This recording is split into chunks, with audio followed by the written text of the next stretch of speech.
that Boeing was supposed to make after 2 fatal 737 MAX crashes, but that an FAA report shows are lacking.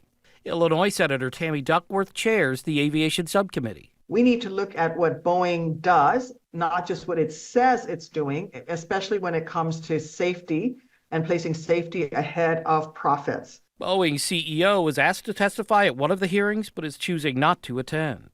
For NPR News, I'm David Shaper. Hawaii's Attorney General is set to release a preliminary report today on the causes and response to last year's wildfires on Maui.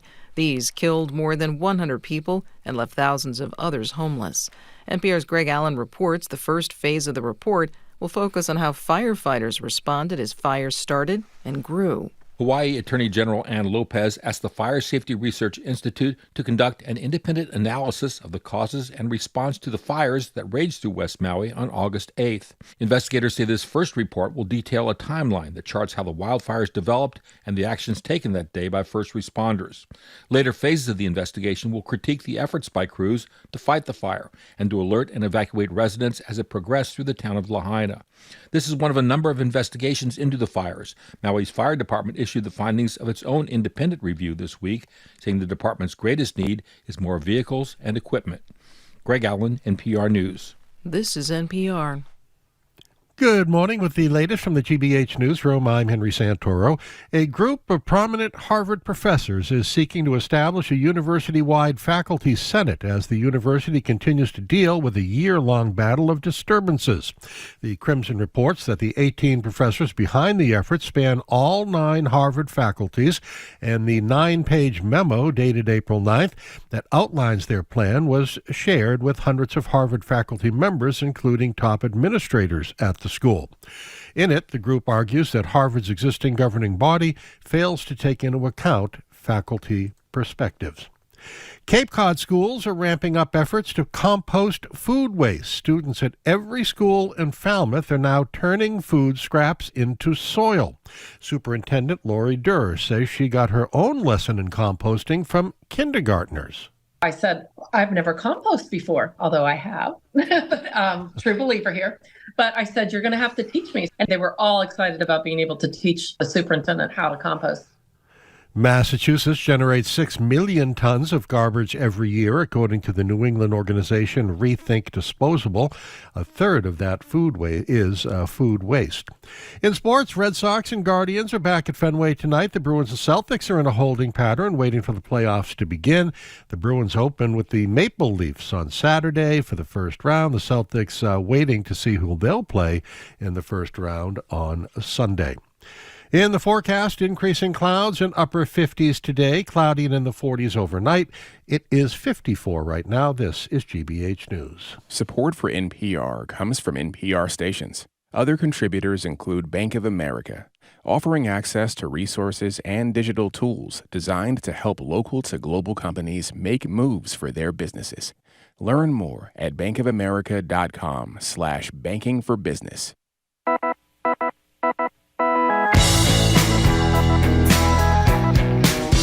Friday, I am Marjorie Egan. You're listening to Boston Public Radio, 89.7 GBH. We are broadcasting live from the Boston Public Library. Thank you. Marjorie's applauding for herself. That's right. As we started to do every Wednesday now, in addition to Tuesday and Friday, we are also streaming at youtube.com/GBH News. At 1 o'clock, we're going to be joined by the Attorney General of the Commonwealth, Andrea Campbell, is going to be here from 1 to 2, taking our questions and yours. And we're going somewhere, Jim, on May 3rd. We're going to UMass and have a special broadcast over at UMass Boston. Governor Healy is going to be with us. Gina McCarthy, used to run the EPA, is going to be with us. And UMass Boston's Chancellor Marcelo Suarez Orozco, who's going to be there. So is Kayak founder and Paul English, who's done so much work with UMass and other places. He's funding a lot of the AI stuff that's happening out there. Yes, Can I add one other attractive thing? Sure. Not only are we at the library, which we love being after missing yesterday because of the post-marathon cleanup, and not only do we love the Newsfeed Cafe, do you know what is also serving food today? Carolicious from wonderful, incredible Venezuelan food with some really fine people. We'd urge you to check them both out. For now, though, there are 2 stories in the news, one out of California, one here in Massachusetts, both about the risks that come with being outwardly pro-Palestinian. Not pro-Hamas, pro-Palestinian. First, citing concerns over safety in relation to her views in the war in Gaza, the University of Southern California canceled a commencement speech by the class of 2024 valedictorian, Asna Tabassum. And in Concord this morning, news came that the private high school, Concord Academy, had rescinded an offer for Boston Poet Laureate Portia Oliawolo to speak at their student commencement, presumably, though it hasn't been confirmed officially, for reasons related to posts on social media criticizing Israel's bombing of civilians in Gaza. The number to call or text is 877-301-8970. There are a bunch of questions. One, why does speaking up for the Palestinian people prompt such a backlash?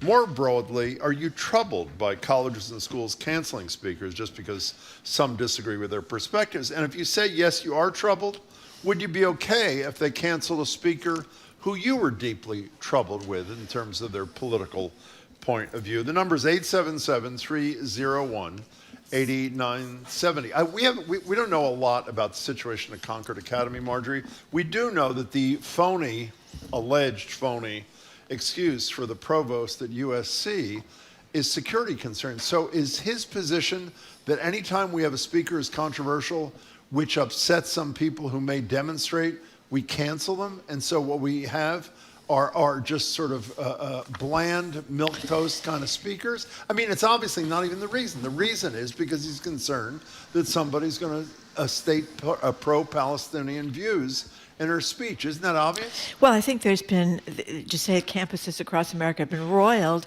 ever since October 7th this year with accusations of anti-Semitism and then accusations of being anti-Palestinian when it comes to protests about what's going on in Gaza.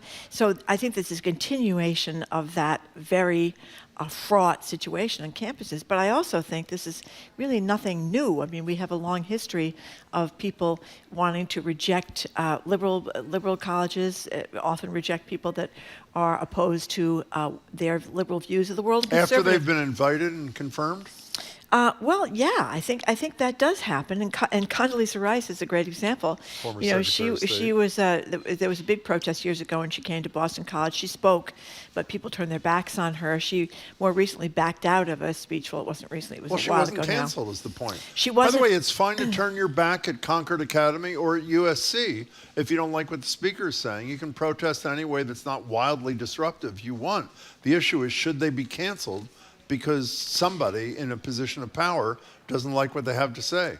Well, I think what is happening is places are very, very careful about not inviting speakers as commencement speakers, even if the kids wanted them, the students wanted them, who are going to cause controversy. I'm sorry to do it again. Mm-hmm. It's not careful about inviting them. They did invite them, and now they're canceling. That's a big difference. I'm not saying you don't have a right to speak at a commencement. Mm-hmm. This moronic comment by the provost of University of Southern California, there's no freedom of speech entitlement to speaking at a commencement. Obviously, legally that's true. The issue is not, do you have to invite somebody? No. But once you've invited them, what's your position on a place where there's supposed to be academic freedom about canceling them because you don't like what the content of their speech is? Well, Brandeis did it a few years ago. Who did they do it to? They were sent this invitation as women's rights activists and female genital mutilation survivor. Remember her, Ayan Hershey Ali? No. Over her views on Islam and the treatment of women in Islamic society. So they rescinded the invitation at Brandeis. It happens. Oftentimes, So are you troubled by this or no? Well, you know, I hate to say it, Jim, I don't have a fully formed opinion about this. Let me ask you, are you? Deeply. Okay. Deeply. By the way, there's no evidence that I've seen, and if someone calls and says I missed it, it's fine. Just take this Asna Tabassum out at USC. She's pro-Palestinian. She's concerned about the deaths, the carnage there. I haven't seen anything that suggests that she's making wild, irresponsible, negative comments about Israel, except what they're doing to innocent Palestinians. So I just don't, I'm deeply troubled by this. And by the way, I wouldn't like it. I mean, I was thinking this morning, if, for example, what's a good example? If Clarence Thomas was invited to speak at Harvard Law School, I'd be troubled by it, but I'd like to think my position would be protest the hell out of it, ask tough questions. Do you remember years and years ago, this was a great dispute. This wasn't a commencement thing. We're going to get to your calls and texts in a second, by the way, at 877-301-8970. The leader of Iran, speaking of Iran, Ahmadinejad, was invited to speak at Columbia University. Not at the commencement. No, just to speak. And there was this big uproar. And the guy who was head of Columbia then, who I think went on to be head of the New York Public Library, whose name I can't remember, fought hard to have him come. Right. He prevailed, and it was the right strategy. Do you remember what the question was that got him, Ahmadinejad, ridiculed by the whole crowd? I don't remember, but I remember before do. he spoke, the guy from the university got up there and gave a big speech about everything that was wrong with him, Well, right? the question that was asked by the president of Columbia was, you've been criticized for the brutal way you treat LGBTQ people. And Ahmadinejad's response was, there are no LGBTQ people in Iran. That's and the place laughed him into oblivion. That's right. And so, my attitude is protest all you want, turn your backs if you choose, but vetoing these people, particularly on an issue like this about support for innocent Palestinians, is a real serious problem. Here's just one more nuanced question about this. Is there a difference between coming to speak at a college at some event that people are going to go listen to and choose to go listen to, and a commencement address where it's going to be the parents? No, not when you've been invited, and not when. Again, if they don't invite you, you have no right to an invitation. Once you're invited, the notion of cancellation because of your point of view is really, it's just trouble. What usually happens is not that the university cancels the person. What Brandeis did was unusual. It's the person volunteers not to show up. It's not what happened at USC. It's not what happened at USC, and I think the woman up at Concord Academy, the poet laureate, was kind of stunned that she expected to be coming and didn't know she wasn't coming until she was contacted by the Boston Globe. Here is, by the way, this USC valedictorian who's been canceled, Asna Tabassum, spoke on CNN after the university denied her chance to give that commencement speech. Here's a little bit of what she had to say. Whether or not I planned to speak about Palestine, speak about any sort of conflict in general, I think is besides the point. The point here is that the university preemptively made a decision not on the basis of safety, but on the basis of potentially other factors that I think impedes on my freedom of expression. I couldn't agree with her more. Ann in Shrewsbury, you're first on Boston Public Radio. Welcome to the show. Hi. Good morning. I, like you, Jim, am appalled at what they're doing. I'm absolutely appalled. And I think that if we start regulating college students, I mean, it's like whack-a-mole, right? Whoever's you don't like. Mm-hmm. And, sometimes it feels like Israel, and they're like your kid. When they know they've done something wrong, you're going to punish them, and they just get madder and madder and madder at you. We have to stop this. We have to and here's the last thing I'm going to say is, we're assuming all things Palestinian are bad and all things Israel are good, and it's just not that clear. I am appalled at this poor Val, and she's valedictorian. She deserves to speak. Let's assume you say it's just not that clear. Even if it was that clear, again, do whatever you want in protest. Ask to be able to ask questions. Turn your back. Hold a protest at the thing. Whatever the hell it is, but let the person speak. Ann, thank you for your call. Appreciate it. What's one of the most terrible things about the USC situation is that as of this writing in the piece that we read about this, they're not even sure if they're going to let her sit in the stage. Oh, I didn't see that. Mm-hmm. Is that true? Mm-hmm.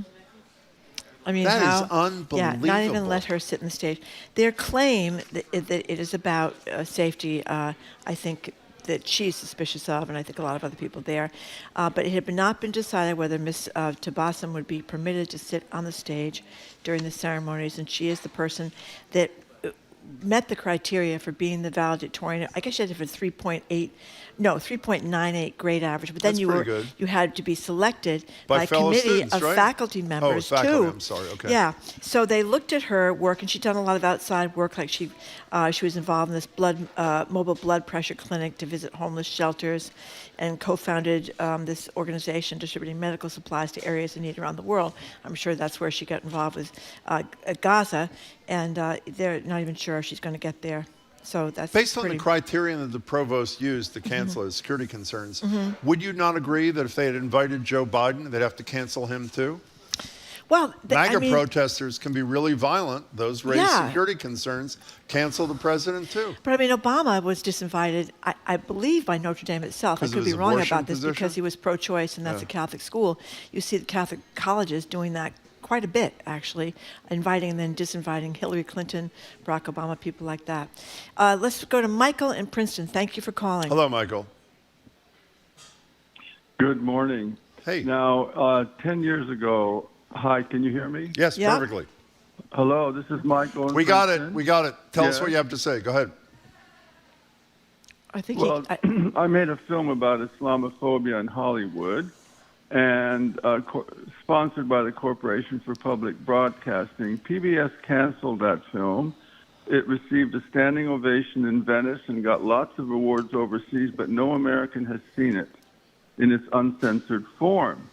I went to USC Film School for 3 years, and I know what the atmosphere was over there, and I just wish that more people would hear your show and understand that it has nothing to do with security. It has to do with the insecurity of people who have been turning a blind eye towards the Israel so-called conflict for 75 years. And the chickens, in my opinion, have come home to roost. I don't defend Hamas, but I do defend a resistance against the occupation. I mean, I think that anybody would. I'm a member of Jewish Voice for Peace, which has been fighting for years for Palestinian dignity and freedom. And I think there's a left wing in Israel that's been doing the same thing for decades. Hey, Michael, let me ask you a question. Let's assume that the speaker was not one who had shown sympathy towards innocent Palestinians in Gaza, but the speaker who was canceled was a leader of the Israeli government. Would you be equally troubled that he or she was silenced? I would not be troubled because I hear them all the time. I hear that so-called side, if there are two sides, all the time. And I've studied this issue for 20-some years. So I would not. I would be. I hear believe you. in free speech. Can you stay on hold? We want to check out your film. One of our producers will talk to you for a second. We're curious to learn about the film and that sort of thing. So please hold on, and we'll speak to you in a second. Michael, thanks for the call. We appreciate it. Did you mention these Trojans for Israel? Nope. The people that first objected to the USC. We should say what Trojans are, Marjorie. Well, it's a mascot for USC. Yes. Yeah, okay. It is not some kind of a protective device. Protective device, yeah. That's what they're called, the USC Trojans. And they issued a statement complaining about the speaker, and they cited her social media bio that included a link to a page that calls Zionism, quote, a racist settler colonial ideology. And there was another group on campus that objected to it as well. So one of those texters thinks that this is a lot. They fear that after what happened with Harvard, where there were a lot of donors who were refusing to donate to Harvard anymore because of the Israel-Hamas situation, that this has a lot to do with USC fearing donors backing out. I'm sure it is. By the way, could you check, I know people are speaking to Michael, who just called the filmmaker. Could you check to see if what he said about PBS refusing to air this, what the circumstances are? We'd be curious to know. Mark and Newton, you're next on Boston Public Radio. We're talking about the cancellation of a speaker at Concord Academy and the valedictorian at USC, apparently for their pro-Palestinian views. Welcome. Good morning. Hi. I'm speaking as a parent of a college student, a Jewish college student, and not as a self-professed expert or with a particular agenda or point of view. We're not experts either, Mark, so thanks for the call. We appreciate it. I hear that. I think what really concerns me about this is this is not outside of a context. Mm-hmm. And the context that we're really looking at is the safety of all students, Islamic students, Jewish students, everyone on campus. And the atmosphere on campuses right now is really at a Tinder setting. And the fact is that despite what the previous caller said, we are getting a lot of points of view. And the problem is that the universities are not allowing a safe forum for all points of view to be heard. We're talking about a cancellation of a speaker who speaks on behalf of Palestinians, but yet it is next to impossible for a Jewish in a public forum in a university, for someone to speak on behalf of maybe some nuanced or different issue without being drowned out in silence. And I think that is really the bigger issue. You can point to, clearly it's tragic what's happening. Innocent people are suffering, and they're suffering because of politicians, and they're suffering because of a lot of things. Mm-hmm. But to be able to just point to this one issue and say that this is an issue of free speech, I think is really totally missing the mark. Well, so is your position, because it's controversial and because there has been clearly some punitive behavior directed at Jews on some campuses, that the best thing is to not let anybody speak on these issues and try to... No, and I want to just kind of underscore your use of the word controversial. This issue is not purely controversial. This has unfortunately boiled over into a situation where people have become so polarized without really looking at it from a point of view where I can listen to someone else. Mark, can I interrupt you? And say I could not disagree more. 90% of the people I know, and we said this immediately after October 7th, 90% of the people I know think two things can be true at the same time. That what happened on October 7th was unimaginably horrible and has got to be dealt with so the Israeli people are protected. And they also think what's happened to innocent Palestinians is unimaginably horrible and has got to stop. So I don't buy the notion that this is as polarizing, with all due respect, because you're a really good caller, is as polarizing as you'd say. I think most people are sane enough to know there's unimaginable pain on both sides. You don't agree with that? I think the issue is not the percentage of people who feel that way. It's where those people are located. Mm-hmm. So, for example, when you have people, I agree with you. Most people I know who are my friends, or many of them, I should say, mm-hmm. can sit down in a setting and discuss what I consider to be real issues. But the problem is, in a setting like that, there's no opportunity for discussion. Mm-hmm. This is just hearing one particular point of view, and in many ways inflaming others. So, Mark, you're a really good caller. Hope you call us again. Thank you much for your point of view. Kathy from Concord just pointed out, and this is very important, the Middlesex School, very it's another private high school, right? It's a big deal, private school in Concord, Mass. Invited and then uninvited Nicole Hannah Jones. She is the woman that put together the 1619 projects about didn't she win the Pulitzer, or was nominated for the Pulitzer, something like that, about the history of slavery in the United States. Well, she was invited and then uninvited after the George Floyd murder and protests. According to Kathy from Concord, too many rich white donors slammed the headmaster. Headmaster then forced out. Recent graduates from the school protested the cancellation, but none of those graduates, I guess, were even yet anyway donating to the school. So is all this about donors? Just like, the Claudine Gay, it's about donors, right? Whether it's USC or Concord Academy or Middlesex. It seems that what happens, I was mentioning before Condoleezza Rice, who bowed out of speaking at Rutgers, and people were protesting her involvement in misleading Americans on the Iraq War. So that happened at Boston College. But then she gave a fine speech at the Southern Methodist University, which is where the George W. Bush Library is. So it seems as though liberal schools do not want non-liberal speakers. Conservative schools do not want non-conservative speakers. That's what it seems like. But as somebody pointed out, too, and they're right, this USC situation was not about a commencement speech, really. It was about a valedictorian who earned the right, to give the speech. With you. But in any case, we're talking about cancellation of people giving commencement speeches, valedictorians being canceled. What do you think about it? 877-301-8970. You're listening to Boston Public Radio, 89.7 GBH, broadcasting live from the Boston Public Library and streaming at youtube.com/GBH News.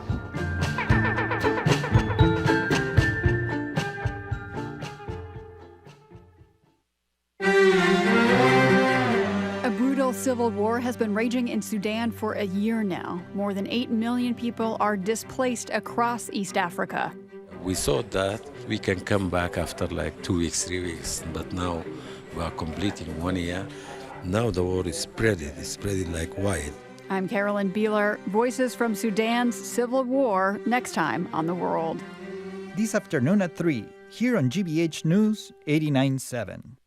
Funding for our programs comes from you. And Rogers Fish Company, founded by Roger Berkowitz. You can welcome spring with New England seafood dishes, including double clam chowder, crab cakes, lobster, and fish delivered to your doorstep. Online ordering at rogersfishco.com. And Spring Pool Arts, presenting Robert Frost, This Verse Business, by playwright A.M. Dolan and starring Broadway and television actor Gordon Clapp, April 23rd through 28th at Calderwood Pavilion. Tickets at bostontheaterscene.com.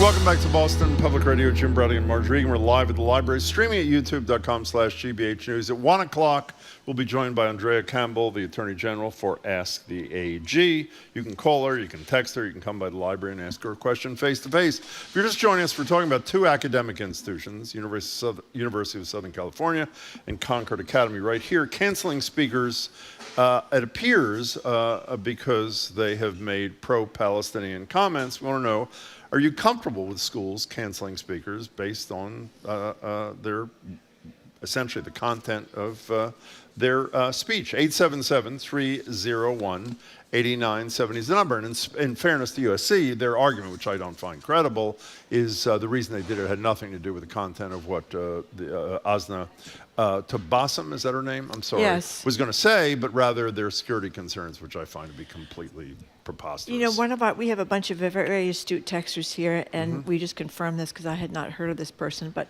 apparently Devin Buckley, a feminist, a philosopher, was disinvited from speaking at Harvard in 2022 for pushing back on some of the demands by the transgender movement. So there you go. I don't know Devin Buckley. So 877-301-8970. Miriam, you're in Worcester. Welcome to the show. Hi.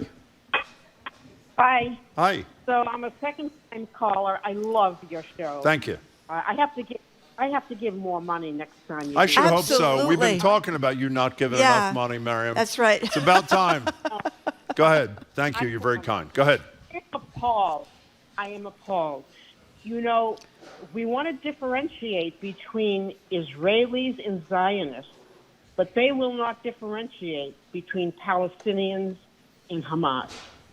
The Palestinians are getting killed. Why shouldn't we talk about it? And to cancel somebody who has, as you said, earned the right. She earned it by her academic work. You know what this is? It's money. It's the donors. I agree. Who is making the money? Who is giving the money? Always follow the money and you'll figure it out. So I'm appalled. Miriam, thank you for your call. We appreciate it. 877-301-8970. By the way, you know who contributes to this? What's the name of that dope United States senator who made the comment about the pro-Palestinian demonstrators? Tom Cotton. Tom Cotton. Yeah. You know his position was? All the pro-Palestinian demonstrators are pro-Hamas. Yeah. I have deep concern. That's what he basically for said. the Palestinians. I am not pro-Hamas. I mean, it is so simple-minded and disingenuous. By the way, do you think he really believes that? I would say no. But it's provocative. And again, he's probably running for vice, hoping that he gets picked by Donald Trump. Throw everybody off the bridge. That was his idea for the San Francisco bridge. Well, it's kind of it's ridiculous as saying that when we elected Donald Trump in the United States of America, does that mean everybody here is a Trumpster? I don't think so. Ellie in the car. Thank you for calling. Hello, Ellie. Hi, thanks for taking my call. Sure. Wait a minute. I need to turn something off, right? Oh, good. Okay. I work in the Sharon Public Schools. Oh. And they... Whoops. We did not cut off the speaker. She disappeared. If you want to call back, we're going to stay with us for another few minutes. We'd be happy to talk to you at 877-301-8970. You know, we're all over the place with the texters here. What are they saying? Here's Valerie from New Hampshire says, we've seen that controversial Palestinian protests have threatened Jewish students. Why should any student or their parents, as a captive audience, have to subject themselves to potentially violent reactions to the speech? And then Mitch from New Bedford sees graduation as a time of good times, partying, celebration, no controversy. Universities should be honest, just say we don't want to offend half the crowd that's there for a good time. Why didn't they think about that before they picked her? You know, she was chosen.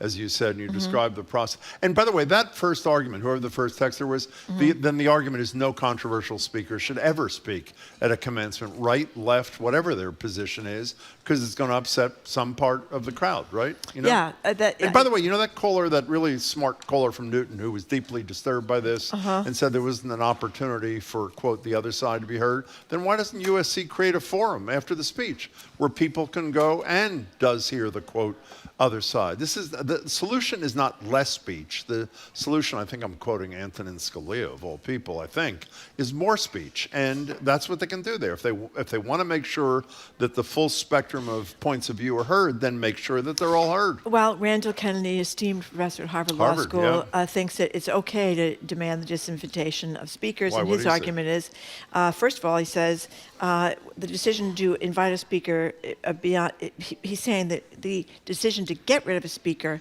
offers more opportunities for free speech about the issue. So that's what he's saying. We have time for maybe one more. Bill and Hempstead, you're next on Boston Public Radio. Thank you much for calling. Hi.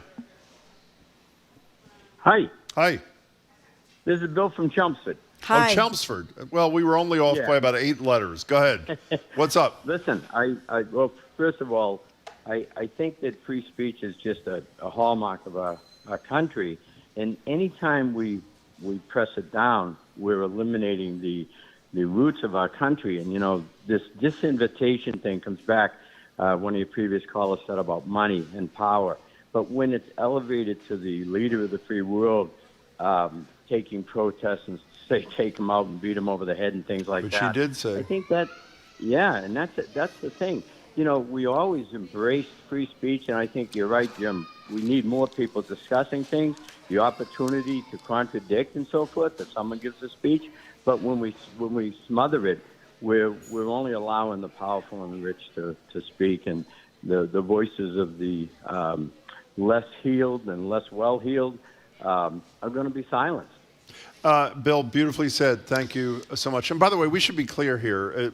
We're not, at least I'm not arguing. There's no constitutional right to speak at a commencement. It's not about the legal or constitutional right. It's a more generic that you should be free to speak, if you're chosen in particular, about whatever. And by the way, this is, to be clear, at least from my limited research, this is not a woman who's been saying death to Israel. No. She's somebody who is pro-innocent Palestinian, not pro-Hamas, not, again, violently opposed to whatever Israel, well, she may be violently opposed to what they're doing in Gaza, but it's just not right.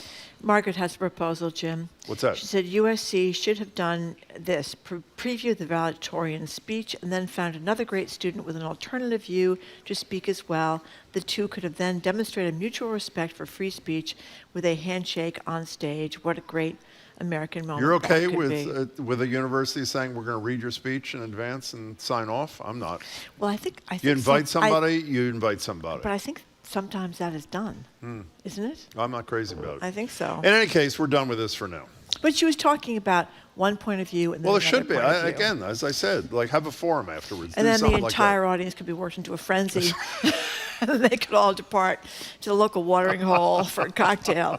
Okay. We're done. And then they could be complaining. Okay. You see the dads in the audience thinking, I paid $90,000 a year to have to listen to this, and the other side. Speaking of dads, you only have 30 seconds to tell us one of your favorite stories. When your father was at a graduation speech of your sister at Smith, what worked him into a frenzy? And it was not a pro-Palestine. What was it? It was Gloria Steinem. What'd she say? Who's 90, by the way, just turned 90. She was talking about sex until dawn and all sorts of different kinds. Oh, you left. She talked about orgasms. She did. And your father goes, I love that Not story. to mention the maiden aunts who were right down the road, two maiden lady school teachers. They were beside themselves. But in any case, we all repaired to the local watering hole and everything was fine. Okay, coming up, we're going to talk about, we're going to get a transit panel. It's going to be with us, Jim Aloisi and Stacy Thompson. We're going to talk about the MBTA and other transit news. You're listening to Boston Public Radio 89.7 GBH. We are broadcasting live from the Boston Public Library and streaming at youtube.com/GBH News.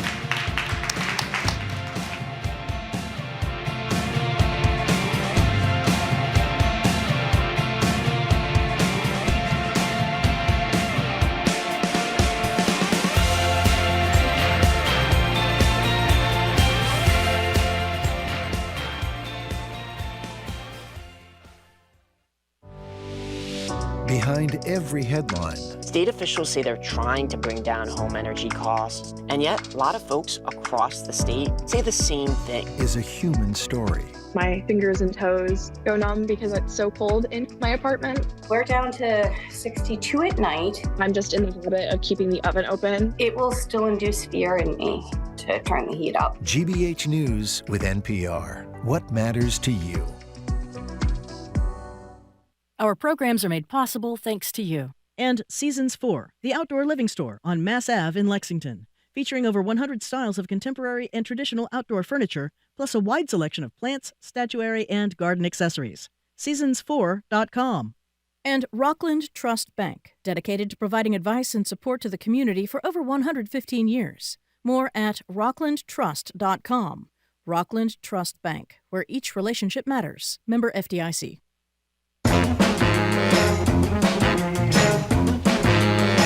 Welcome back to Boston Public Radio. Mark Regan and Jim Browdy. We're live at the library, streaming at youtube.com/GBH News. At 1 o'clock, we'll be joined by the Attorney General Andrea Campbell here to answer our questions and yours until 2. Here for our monthly transit panel, our monthly transit panelists, Jim Aloisi and Stacy Thompson. Jim is a former Transportation Secretary of Massachusetts, member of the Transit Matters Board, and contributor to Commonwealth Beacon. That's that magazine that used to be called Commonwealth. He joins us on Zoom. Hey, Jim. Stacy is Executive Director of the Livable Streets Alliance. She's here with us at the library. Hello to you, too. Welcome back to the show. Hi. Thanks for having us. Pleasure. Hello. Hi, everybody. Hello. Great to see you from wherever you're calling in from. My undisclosed location. Your undisclosed location, but it looks like it's very sunny wherever you are. It's a phony background. Oh, it's a phony background? Oh, it's a phony background. Okay. Forget about that then. Okay. So, Jim Aloisi, let's start with you from your undisclosed location. We talk a lot about funding for the MBTA. You wrote a piece for Commonwealth Beacon saying that we need $115 billion over the next 15 years. The Democrats up in the House in Beacon Hill, they called for a $555 million, which is nowhere near $115 billion, but it's more than the governor wants. So where are we for funding here? It's better than usual we get out of Beacon Hill, but it's nowhere near enough, according to you. Well, I wasn't asking for $115 billion just, for the next fiscal year. That's a projection. That's a conservative projection over the next 15 years. Yep. I say conservative because I didn't even take into account the costs of making the blue line and the red line climate resilient.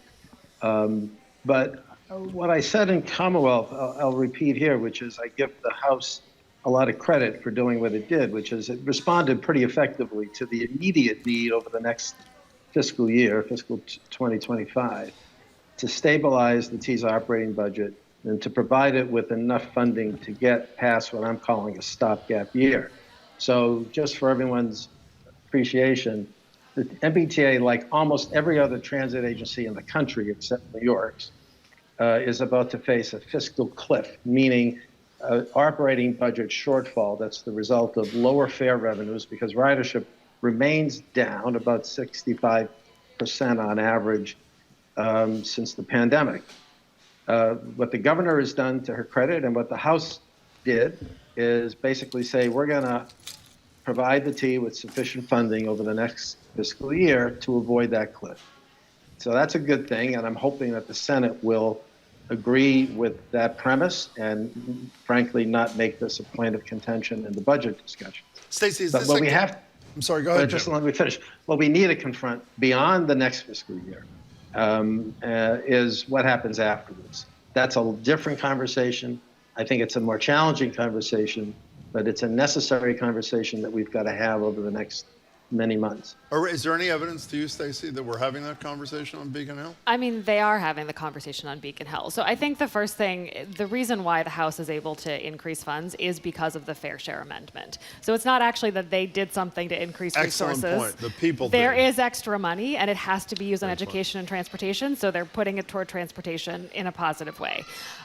But the governor has pulled together a task force of individuals to start looking at transportation funding. Members of the House and Senate are part of that. So the conversation is happening. Do I think they're having hard conversations yet? No, they're Haven't just there starting. been task force like that in the past that have been ignored? Oh, yes. Okay. Okay. So why are we hopeful that this one will lead to more constructive results? Or? I am hopeful. I think under the leadership of Secretary Tibbetts-Nutt, we're going to see a different result. That doesn't necessarily mean that the legislature is going to act differently, but I think, as you know, one of the leaders of the joint Senate and House Transportation Committee, Bill Strauss, will be retiring at the end of this year. Which is unfortunate from my perspective. Yes, but I think we're going to see a different, there will be different leadership, there will be different players. We have a new governor, a new secretary, so I choose to be hopeful in this context. Do we still have the same problem where the legislators that are from Boston or right around Boston are very concerned about the T in the legislators from Pittsfield or Sturbridge or wherever, like, this is not my problem? Is that still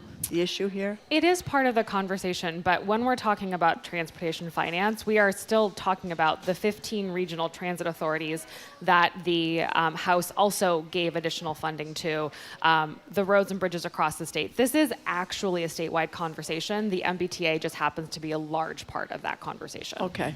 You know, speaking, can we stay on money for a second? Phil Lang was here with us the other day. I think it was the week that he celebrated his 1-year anniversary.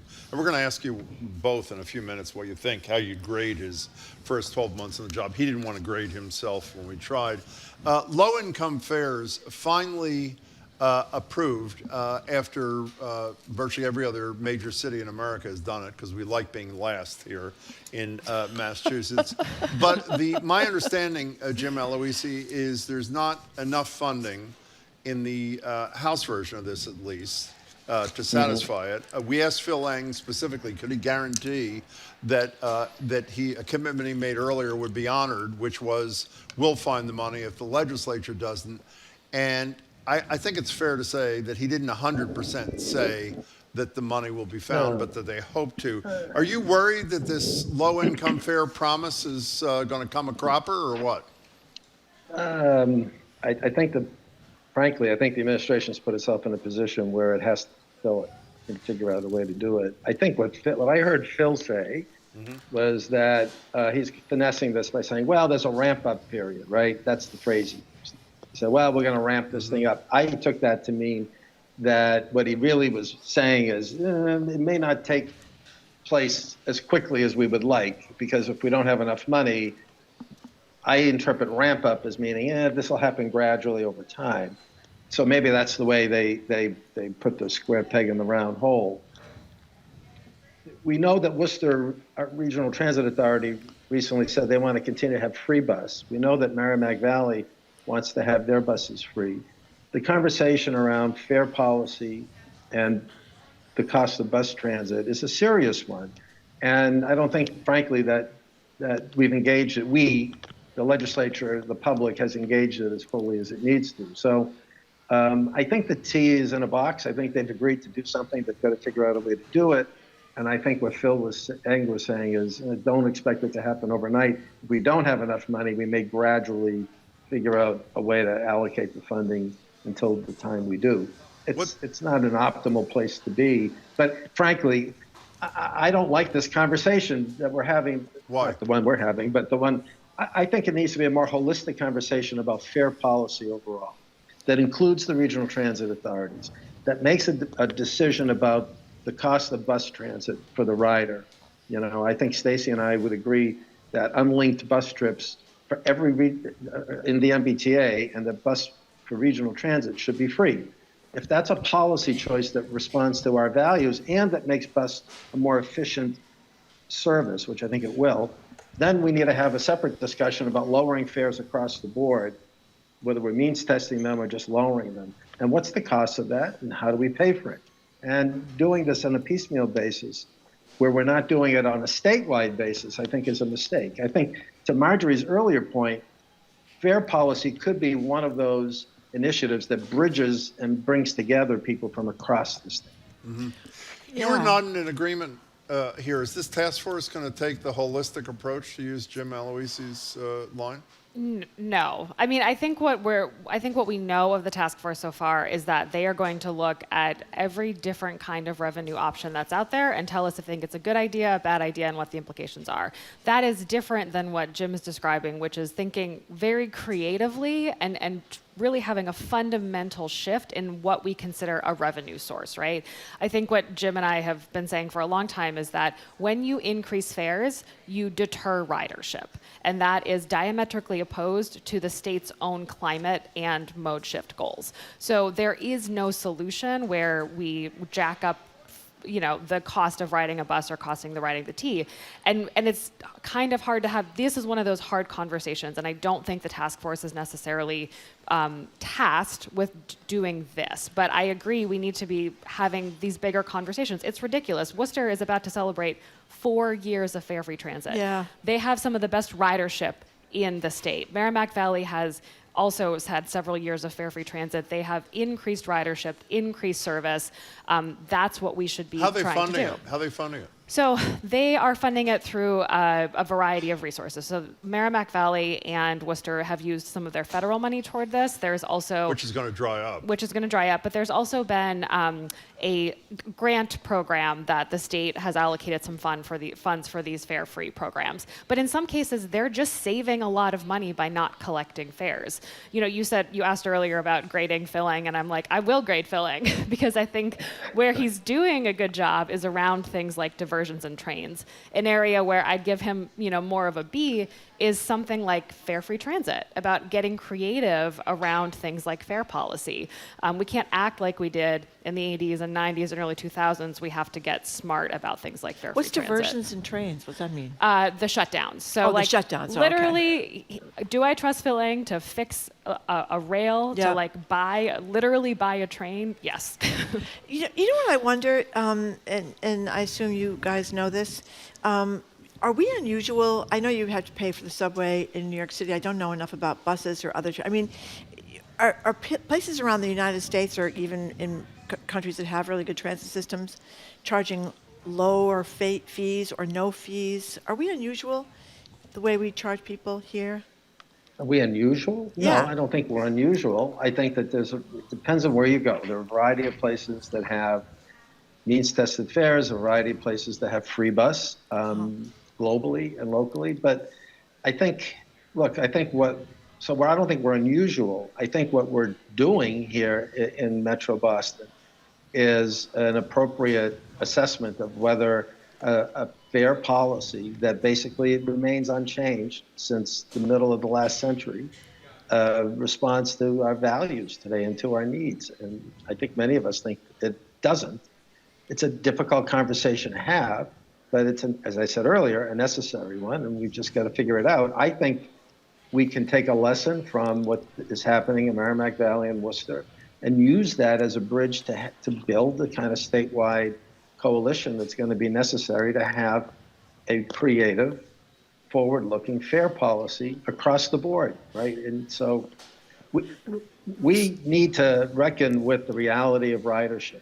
And as Stacy points out, raising fares suppresses ridership. Right. And we need to figure out how to increase ridership, and at the same time have a fair revenue policy. So the philosophy is, if you have tons of people in public transportation, then you don't have the fume problem, you don't have the traffic problem. So it's kind of a holistic kind of thing, but you got to find some other way to fund it, because some money that's significant comes from obviously fares. Right, but not to mention the gas tax is going to disappear obviously over time as well. Exactly. I think that we should be talking about fares and we should be talking about gas tax as things that should not and likely will not exist in the future, and how do we resource all of our transit systems in that context. So can we bring up another money thing that I know is not an operating budget but a capital budget thing? And I know this did not start under Phil Lang, but it's continuing under Phil Lang. This company in Springfield that is CRRC that is building, and I use the term advisedly, train cars and delivering far fewer in timely fashion than was promised. And the penalty they are suffering for their non-compliance is to get another few $100 million. And Phil Lang's position, which I don't have the skills to counter, and maybe it's not counterable, Stacy, is it would cost us a hell of a lot more to to go find another vendor to do this. Well, after Phil Eng leaves us, having said that, the next day I wake up and find out my hometown of Philadelphia has canceled their contract with the exact same company because of their concern about their lack of compliance with their contractual obligations. So what's your take on giving them hundreds of millions of dollars despite their non-compliance? And two, should we have followed the lead of Philadelphia? So I think that there's a timing issue here. Phil Eng was handed a really crappy contract, right? Like he was handed, he doesn't have a lot of options, and he is not incorrect in that if we were to cancel the contract now, it would take us much longer and cost potentially more to bring someone new on. That's just where we're at. Philadelphia is at a different place down the road, and they're able to cancel the contract and back out. I agree with the approach that the general manager is taking now. Where I have pause is that this is not the only major procurement that we need to be looking at. The other one that comes to mind is the automated fare collection system, which is similarly hundreds of millions of dollars over budget. It is years behind, and I have heard silence from the T on if they are going to be looking at that procurement contract. What should they do? Write them a check? I think that they should be looking at pausing, stepping back. It comes again to, should we spend $1 billion on a new system, or should we make buses free and have a different system, right? Now is the time where we're sunk in on these cars. We have other contracts we could right size, and I would like to see what they're going to do around that. You know, Jim, not only do I want your point of view on what was the right thing to do and did he do the right thing under the circumstances, one of the concerns I think you may share is this, to me, is behavior that reinforces bad behavior, I guess is how I would put it. Meaning, when you don't comply with something and the punishment is you get a bigger check, it's sort of, to me, a notion, well, maybe I'll keep non-complying so I can continue to get bigger checks. Is that unfair? No, it's not unfair, but, you know, sometimes your choices are really not good choices. It's like, it reminds me of the scene in Butch Cassidy, the Sundance Kid, when they're being chased and they're at the cliff and they've got to dive down into the water. And the Redford character says, I can't swim. And Newman says, well, the fall might kill you, so what are you worried about? The choices are really bad. And look, SEPTA, the Philadelphia system, they ate $50 million that they had put into that thing, right? I'll give you a little silver lining here. If SEPTA pulls out, that means that there's additional capacity in Springfield to build more orange and red line cars. So the fact that Philadelphia is out may be, in a strange way, a really useful thing for us to improve that capacity. Mm-hmm. But I think this is one of those circumstances where Phil Eng is trying to make the best batch of lemonade from the lemons that he got when he took the job as GM. I agree with Stacy. There are other contracts that are of equal cost and importance that need to be looked at as well. These are the kinds of decisions I just would say in future procurements.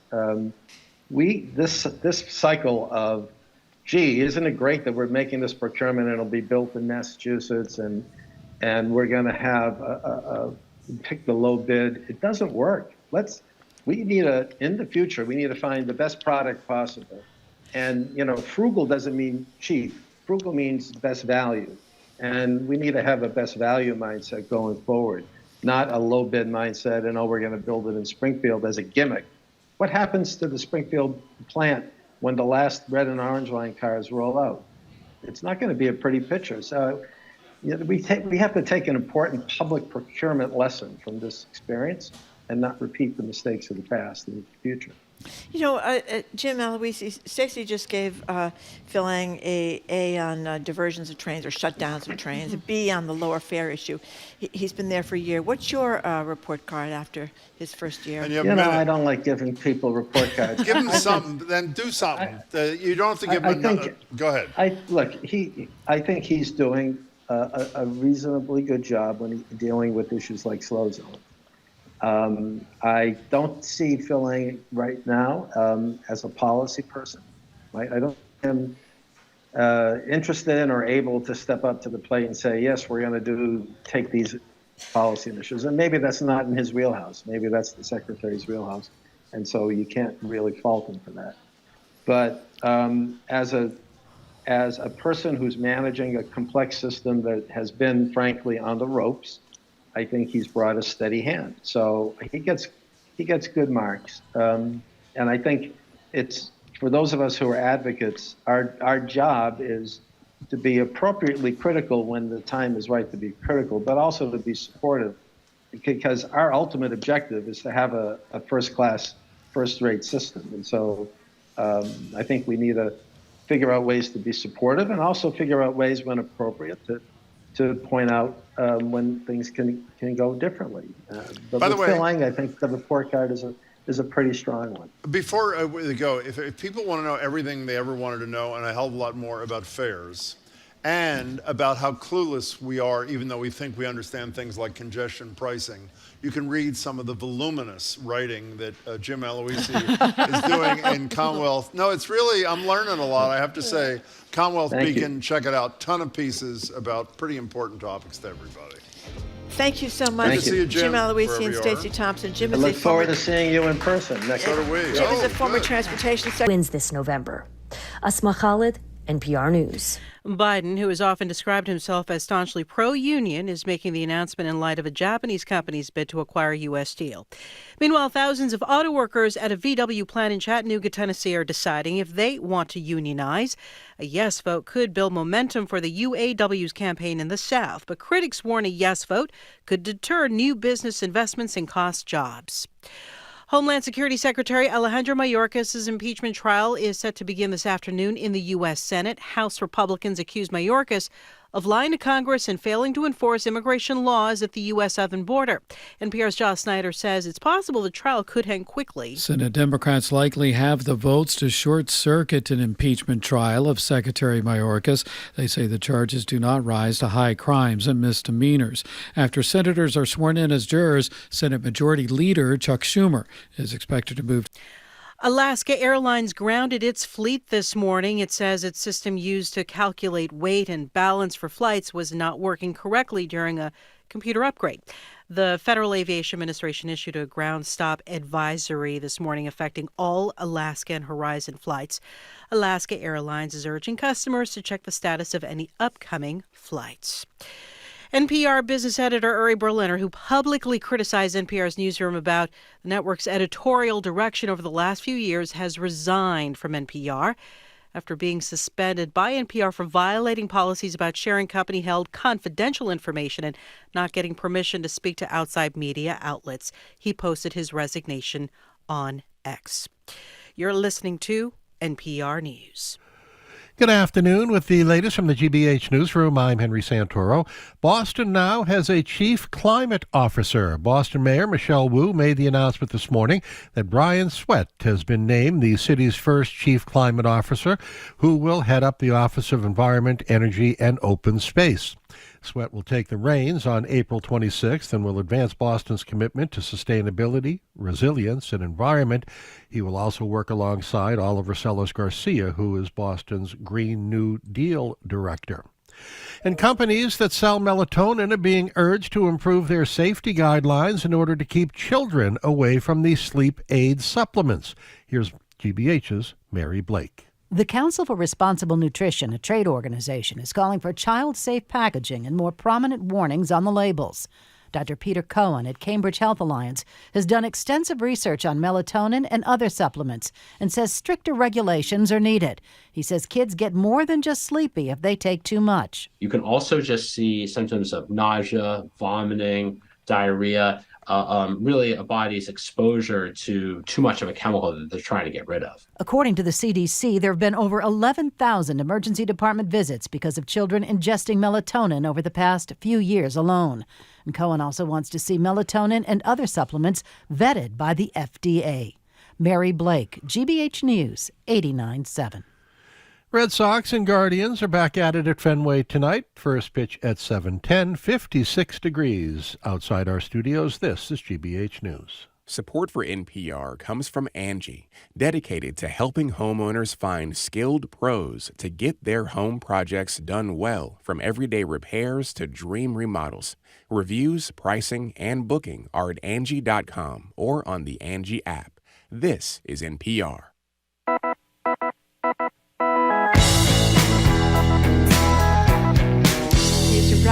Marjorie Egan. Welcome to hour number 2 of Boston Public Radio, 89.7 GBH. We are broadcasting live from the Boston Public Library. Thank you. And streaming at youtube.com/GBH News. In a little less than an hour, we're going to be joined by Andrea Campbell, the Attorney General of the Commonwealth. She's going to take our questions and yours. You know, Jim, you're laughing at me because I'm clapping, right? For yourself. Okay. Correct, Well, you know what they say? If you don't clap for yourself, who no, will? Exactly. That's my feeling. Beautiful. We're joined now on Zoom, apparently from Greece, must be nice, by Corby Kummer, Executive Director of the Food and Society Policy Program at the Aspen Institute, Senior Editor at The Atlantic, and Senior Lecturer at the Tufts Friedman School of Nutrition Science and Policy. Hello, Corby Kummer. Hello, Jim. Hello, Marjorie. And I told them to say undisclosed location. Undisclosed Too late. location. Too late. I thought perhaps you were scoping out some great restaurants over there in Greece. Is that what you're doing? No, it is a great cooking school on the island of Kea, K-E-A. Oh, run by my friend Aglaya Cremezi, who gives history, anthropology, scholarly and incredibly enjoyable cooking lessons. Oh, wonderful. Wow. La-di-da. I bet it's nice and sunny and hot over there too, Corby Kummer. All of the above. I haven't mentioned it, though. Okay. So the New York Times, apparently Jim says they do it a lot, do the best restaurants in Boston right now. Jim has been to, there's 25, I think, mentioned. 25. And Jim has been to 19 of them, so he certainly gets his way No, wait a around second. town. I've been to 19. Marjorie hasn't even heard of 19. So there's a little bit of a divide. Yeah, I don't get out much, but I have been to a few of them. That's actually. very nice. That's very nice. And I discovered there's a great sandwich place in Brookline Village. Whatever. Is there a question for Corby? What is it? What do you think? Do you think that they're correct on these, and what are they? Some of them. Absolutely, and they're nicely written, and they're all over Boston. So there's lots in Union Square, Somerville. There's, I think, some in Medfield, and the cover piece, the whole photograph was Tonino's in Jamaica Plain, right next to JP Licks, down the street from our house, JP Center of the Universe. Very happy about that, a new Italian restaurant. Lots of old favorites like Oh Yeah. I loved what they said about Sarma and Sofra. Our advice, go early and order everything. I know, that was great. You know, by the way, I think I know the answer to this, but we should trust these. There are a lot of best lists that are basically bought, for lack of better expression. I would assume that's not the case with serious public, meaning, you know, you're a sponsor, you're this. These are the real deal, and while obviously it's just an individual's taste, it's not a skewed individual's taste. It's what he or she really believes is really good. Yes? Well, first of all, yes, it's 3 bylines. I don't know if any of them is based in Boston. Yeah. I always think that when you see best of for a city and it's somebody who's flown in for 2 or 3 days, you can't really trust it because they haven't spent months dining. But these are very concisely written with an air of confidence, and I agree with the ones I know. I don't know 19 of them, but well over 12, I would say. Well, wait. One last thing that I haven't even thought about before, whether they're in town or not. When you were doing a lot of restaurant reviews, did you not have a rule of thumb that you had to eat at a place, or did I make this up? Like at least 3 times? I mean, 3. You're holding up 3 fingers. So we don't. So do we assume that they? Because obviously, one appearance doesn't really tell you much, good or bad. But it is one appearance because that's what reputable media like the New York Times can afford nowadays. Okay. If you're doing an actual full-scale review, it should be 3. But there's vanishingly few newspapers or magazines that can ever afford those kinds of bills. And by the way, there is an alternative. For those who are saying, oh, Jim is bragging, he went to 19, he's going to the restaurants. I spend more money on eating out at restaurants than I do in any other thing in my life. It's one of my great joys. But if you can't afford it, do not despair. We learned, I think, in the Boston Globe, you can just go around eating invasive plants, which is really an appealing thing to me. I mean, really? Go pick an invasive plant, cook it, and eat it? I don't think so. See, it's really nice in theory. There's a whole movement to eat invasive species. Like, what are they called? Tiger crabs. Yeah. And rockfish. And a chef in New Haven at Mia Cafe made a whole national campaign about this. But now we have instructions in the Globe from a forager who was saying, go around and pick some garlic mustard or Japanese knotweed. Well, Japanese knotweed is on every roadside. If you walk around Jamaica Pond, there are huge hedges of it. If you go into our backyard in JP, you can't possibly get rid of it. And the idea, it kind of read like a parody. You cut off the shoots that are closest to the ground. And at the very beginning of the season, like right now in spring, all I'm thinking about is it's our driveway. There's 11 cars in our driveway. I don't want something where there have been exhaust fumes or who knows what's been going by Jamaica Pond. That's right. So it sounds really ridiculous to me when you don't know who's been spraying there or what animals have been spraying there for that matter. You know, by the way, if you're going to do this, my attitude is you should eat them right outside the ER. Because, I mean, it really is. It's like, you know, we talked about Mr. Mushroom. We don't know the guy's name. The guy who owns the mushroom store. That's right. Had him on the show in Somerville. If you're going to forage for mushrooms, many of which can be dangerous, you go with someone who knows what the hell they're talking about until you know what you're talking about, and then take it from there. But I'm going to pass on the invasive plants for recipes, at least for now. We're talking to Corby Kummer, who is in Greece for a cooking class or some ridiculous thing. This is something that really sounded interesting, the Globe reported on. I guess these people are involved in finding out Tufts University, Mass General, New England Clinical Center, doing this study where they try to figure out what is the best diet individually for people. And some of them actually go to this, as the Globe describes it, drab brick building in Chinatown and stay there eating food prescribed to them. So elaborate on this. This is something. Also, I want you to know this is part of the Tufts Friedman School of Nutrition Science and Food Policy. And it is the Jean Mayer USDA Human Nutrition Research Center on Aging. So that's the drab building where a lot of completely undrab people work. Like Sarah Booth, who's the head of it, who's quoted in this story. NIH, the National Institutes of Health, is pouring tens, if not hundreds of millions of dollars into a study. They're trying to recruit as many, I think, as 10,000 people nationwide for a $170 million national research project to give people 6 weeks of diets, 3 2-week diets in which you don't leave the building. Or if you do, it's with a chaperone. So you don't go get an ice cream cone they haven't been giving you for the 3 diets, which they've chosen to mimic typical U.S. diets. So one has lots of processed food and Fritos and stuff that one of the participants said she hadn't had since she was a kid, like canned fruit and Jell-O and such. And then they come into fresh fruits and vegetables, fruits and nuts at night. It isn't apparently to say here is the best diet. It is to say, here's exactly what happens when individuals are fed certain diets. Why is that so important? Because this whole new precision nutrition movement with lots of apps that charge you a lot of money to design a diet that they say is just right for your genetics aren't really based on much data at all as for what actual diets do to human beings, individual human beings. So there's a tremendous amount of measurements that take place. Most of these subjects are, I think, over 60, 65 because it's the Center on Aging. But it's going to be enormously valuable data that don't exist now about how individual people react to individual diets with the goal of recommending tailored individual diets for people. Wait, tailored individual diets to me or Marjorie, or tailored individual diets to men who are 10% underweight, who are 65 to 72? You know what I mean? It's going to start with those wide population groups because that might be, especially at the beginning as they're collecting data, all they can generalize on to say.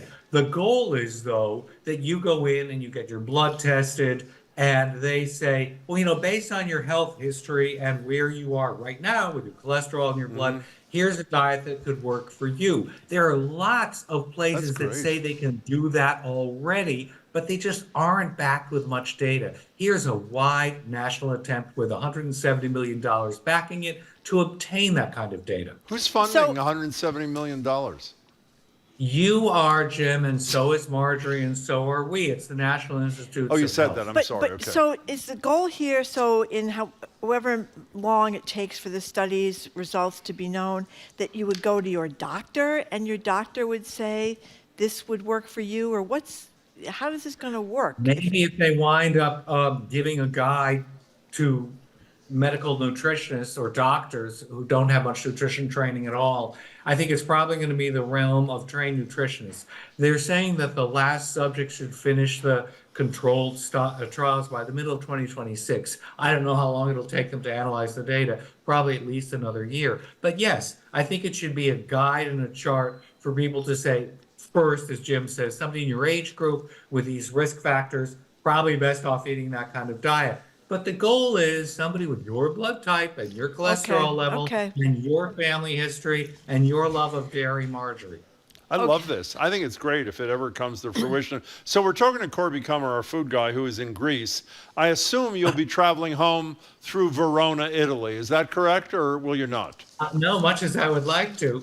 Now, why would you be interested in going to Verona based upon our reading for this particular segment? It's time that I became less addicted to my cell phone and letting my attention stray constantly to a random incoming message that's probably an advertisement, as opposed to the people next to me in a lovely civilized restaurant whom I don't get to see more than once every few years because it's in Verona, Italy. And what is the restaurateur doing, Corby Kummer, to incent you, a verb that I hate? Confiscating my cell phone, giving me a little skeleton key to the box he or she puts it in, and then I trade that key for a free bottle of wine in exchange for actually having a civilized evening, paying attention to, say, my spouse, instead of both looking at our cell phones. Not that we don't want to bust my spouse or me. However, the idea is people aren't participating in each other. For example, Jim, you spend all of your money and all of your time eating out. How often do you never look at your cell phone during a dinner? Anytime, this is actually true. Marjorie knows this. Anytime I'm going out to dinner, I drive to Marjorie's house, leave her my cell phone, and I pick it up after the meal just to make sure that what he actually does is have his phone in the middle of the table. That's what you do. I don't have it in the middle of the table. By the way, I love this. I really love this. I mean, I know it's gimmicky, but it's pretty great, don't you think? Well, they've gotten themselves an international story in The Guardian. That's a very good point. About it. And they're the first people they're not the first people ever, or the first people in Italy. They say, we think we're the first people in Verona to do this. And there's at least one other restaurant in Tuscany. I think it's a great gimmick. I think it is a great gimmick. So apparently these ghost kitchens that became very popular during the pandemic are going away. Please tell us first what ghost kitchens are and why they are disappearing and getting a lot of complaints. You know, I'm so interested in this. Ghost kitchens were a huge story during the pandemic when everyone started ordering their food to be delivered, something, lots of us had never done regularly because that was the option if you didn't want to cook food. So lots of restaurants and non-restaurants, that is to say, just brands, figments, invented brands and menus that put up websites would all rent space in very low rent neighborhoods because you didn't have good locations or windows even, and they would create many kinds of food in a single kitchen. It could be burritos, it could be dumplings, it could be soba noodles, it could be pasta with botarga, whatever it was. It was just a ton of ingredients, sort of like in an old-fashioned diner that has a 6-page single-spaced menu, and it all comes out of the same small kitchen. These instead would all be going to different brands, a lot of them made up, some of them offshoots of Maggiano's, or big chains like Buca di Beppo that would have individual menus that were for delivery only. Sometimes they'd be making it out of their own kitchens to try to supplement the low business rates they were getting. Others were in these low rent, windowless places that were convenient for delivery. But execution wasn't so great. Consumers complained. And now that they can go back to restaurants and have the nice, enjoyable actual experience of having hot food that hasn't been packed up and traveled for a long time, people are preferring it and recognizing how kind of deficient some of those products were from those ghost kitchens. I agree with that, but correct me if I'm wrong, weren't ghost kitchens, in addition to how you describe them, also a vehicle for people who were unable to afford brick and mortar restaurants to get their start in the business? And if I'm right about that, what's happening to them? You know, I don't think there was much of that. I think that's okay. a romantic notion. Okay. For example, let's always plug the great Commonwealth Kitchens in Boston, which has training. It has rented space for, incubators for businesses that want to get started. Some of them get their start in those kind of rented incubator spaces. I think this was more cynical. Travis Kalanick, or what was his Kalashnik, who was kicked out of Uber, he could raise hundreds of millions for a whole ghost kitchen national chain operation. So I think his are the kind of operations that aren't panning out. Okay, before you go, we just have 1 minute left here. I'm just looking at, this has nothing to do with food. I'm just looking over Marjorie's shoulder, and I meant to ask this of Marjorie before, but I'll ask you both. Juror number 5, who was chosen in the Trump trial, said she was unaware that Trump was facing criminal charges and any other cases. How would you feel about having that person on your jury, Corby Kummer? I feel that person might be perfectly willing to vote for Trump if she's that uninformed. Well, exactly. That's a very kind way. Or it could just be that so many people are just not, we all follow the news, is what we do for a living. I think there's a lot of people that are just kind of out of it. How many people sitting here today do not know that Trump is facing criminal charges except in Manhattan? Raise your hand. Well, really. But these are people that are interested much. in the news. They're interested in the news and they're You following don't think the she's news. too stupid to be on a jury? No, I think that there are some people who Sorry, are... I'm not supposed to say that, Jamie. I'm sorry.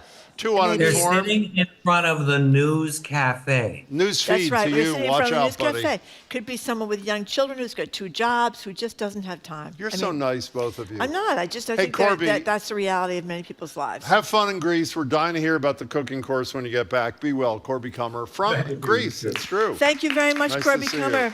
We have been speaking with Corby Kummer, Executive Director of the Food and Society Policy Program at the Aspen Institute, a Senior Editor at The Atlantic, and a Senior Lecturer at the Tufts Friedman School of Nutrition Science and Policy when they're trying to find out what exactly is the diet you should eat for the rest of your life. After a quick break... Wait, what do you really think of this juror? Tell the truth. Raise your right hand.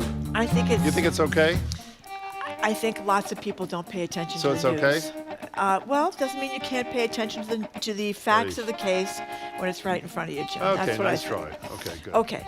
After a quick break, in our transition away from fossil fuels, does the answer to our problems lie in harnessing the power of hydrogen? Robert Stoner from MIT Energy Initiative joins us next to talk about hydrogen power. You are listening to Boston Public Radio, 89.7 GBH. We are broadcasting live from the Boston Public Library, and we're streaming at youtube.com/GBH News.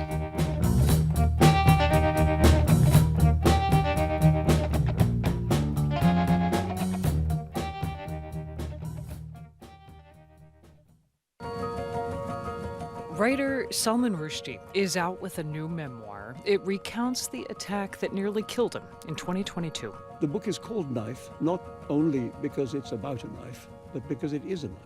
I got myself into a knife fight somehow. I had to have a knife of my own. I'm Mary Louise Kelly. My conversation with Rushdie on All Things Considered from NPR News.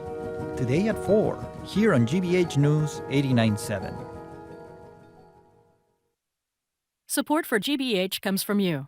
And the Museum of Printing in Haverhill, preserving the history of graphic communication from typewriters to computers and copiers. Their expanded exhibit of rare and historic Bibles is now on view. More at museumofprinting.org. And Brown University pre-college programs, where high school students can prepare for college success, experience college life, and make new friends from around the world. More than 300 courses are available. precollege.brown.edu.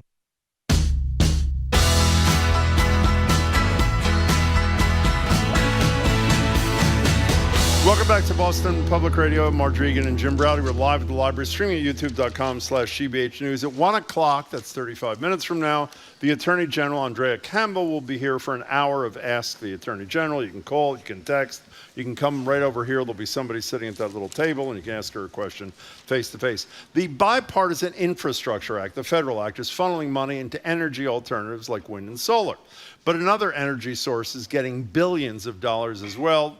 It's hydrogen. Proponents say the fuel could help power large industries and lots of other stuff, cars, etc. Critics warn that hydrogen will increase greenhouse gas emissions and solidify our dependence on fossil fuels. Marty and I were discussing this morning. We really don't need a guest because we're both experts on hydrogen issues. Yes, that's but we right. decided to have someone join us anyway because he was in the neighborhood. Here with us at the BPL is someone who actually knows a little bit about energy and more. It's Robert Stoner, founding director of the MIT Tata Center for Technology and Design. That's within the MIT Energy Initiative, or MIGHTY, which he used to lead. Rob Stoner, it's great to see you. Thanks so much for being here. Yeah. Nice to be back. Thank you very much for coming in again. So for people like Jim and I, who really know nothing. Yeah, hydrogen, oxygen, nitrogen, I mean, whatever. It's a light subject. Yeah, give us a little primer on why there is hope, clean energy-wise, for hydrogen.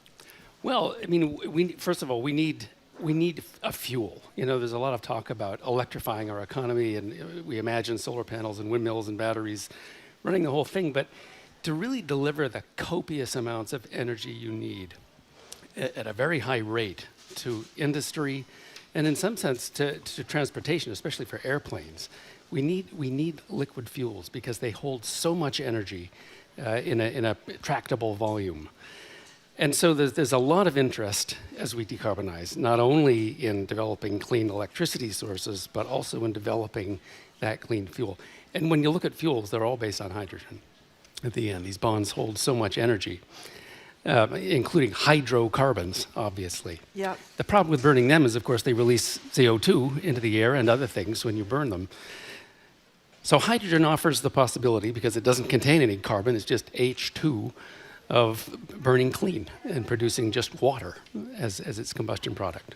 And by the way, and it's, I didn't know this morning, I'm embarrassed to say, the most abundant substance in the universe, which makes it fairly attractive to begin with. Before we get into the pros and cons, Rob Stoner, in a second, the administration, Biden administration, through this infrastructure bill law, is sending $7 billion to what I guess they're calling 7 hydrogen hubs throughout the country. What's the purpose there? What are they charged with? Well, what they're trying to do is create a new hydrogen economy, and that means developing sources of hydrogen, the sort of plants, and there are various kinds of plants you can have that either produce it from splitting water in a process called electrolysis, which uses electricity, or you can use it, you can split methane, the chief component of natural gas, which produces CO2, and then you got to park it somewhere deep in the earth for a long period of time. So they're trying to create investment in that sort of thing, and at the same time, they're trying to create demand for hydrogen, so that there'll be the basis for buying and consuming hydrogen within a range of industries.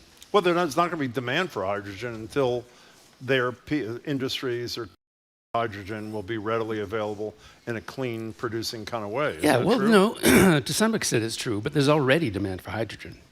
In what settings? Well, it's used in refining oil, where it's used to extract the sulfur impurity. It's used in a limited amount of steel making, and it's used extensively in the chemical industry, and especially in the production of ammonia, which is the chief ingredient of nitrogen fertilizers. Are you involved in this in some way, or are you just an interested, smart observer? I'm involved because I'm an interested, smart observer. It's my job. At MIT, we're trying to identify the technologies and pathways that have promise. And the idea is then to bring in industry and government money and try to get these things to the market. One last MIT question. Ernie Moniz, former Secretary of Energy, is working with the current Secretary of Energy, is that what Jennifer Granholm is? Yes. On this thing, what's Moniz doing? Who's obviously out of service. People remember him, the Iran nuclear deal and all this kind of stuff, and the little page boy deal. So I don't mean that disparaging. I think he looks fabulous. I'm going to grow one. So if I could, I would. What's Moniz's Well, he's running involvement? the 8th hub. Jennifer Granholm and Ernie came to the conclusion that it's fine to talk about making hydrogen and consuming hydrogen, but how does it get traded within these 7 hubs? And there's a hub in the Northwest, a hub What do you in mean California. traded? What does that mean? Well, you can build, or you can say, I want to buy hydrogen.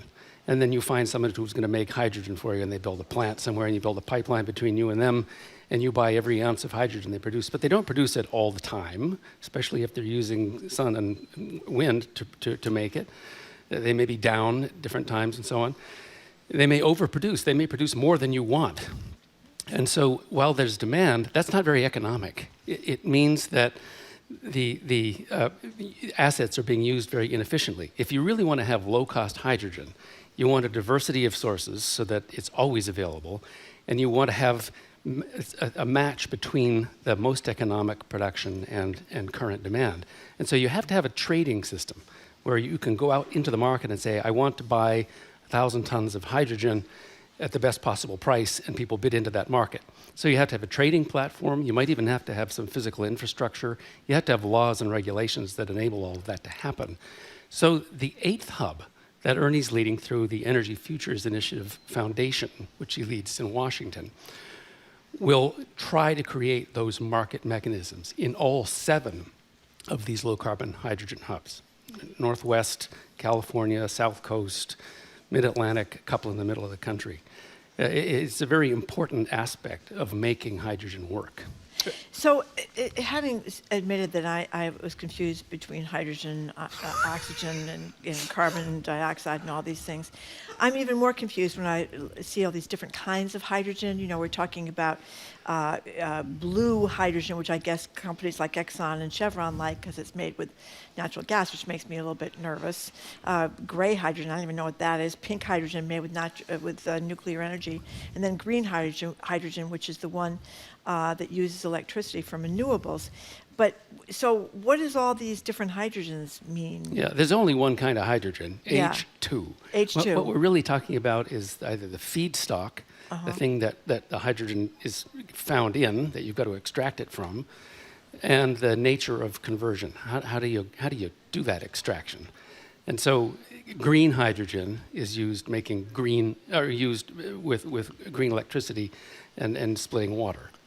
Which would be optimal, it would seem, in terms of your climate concerns. It would be, yeah. Okay. The problem, and we know how to do it. We've been doing it for over 100 years, yeah. And we can do it in pretty big volumes. So why isn't that the only vehicle that's being considered? It's a great vehicle, and it's being considered everywhere in the world, which is what makes it so attractive. Everyone can do it.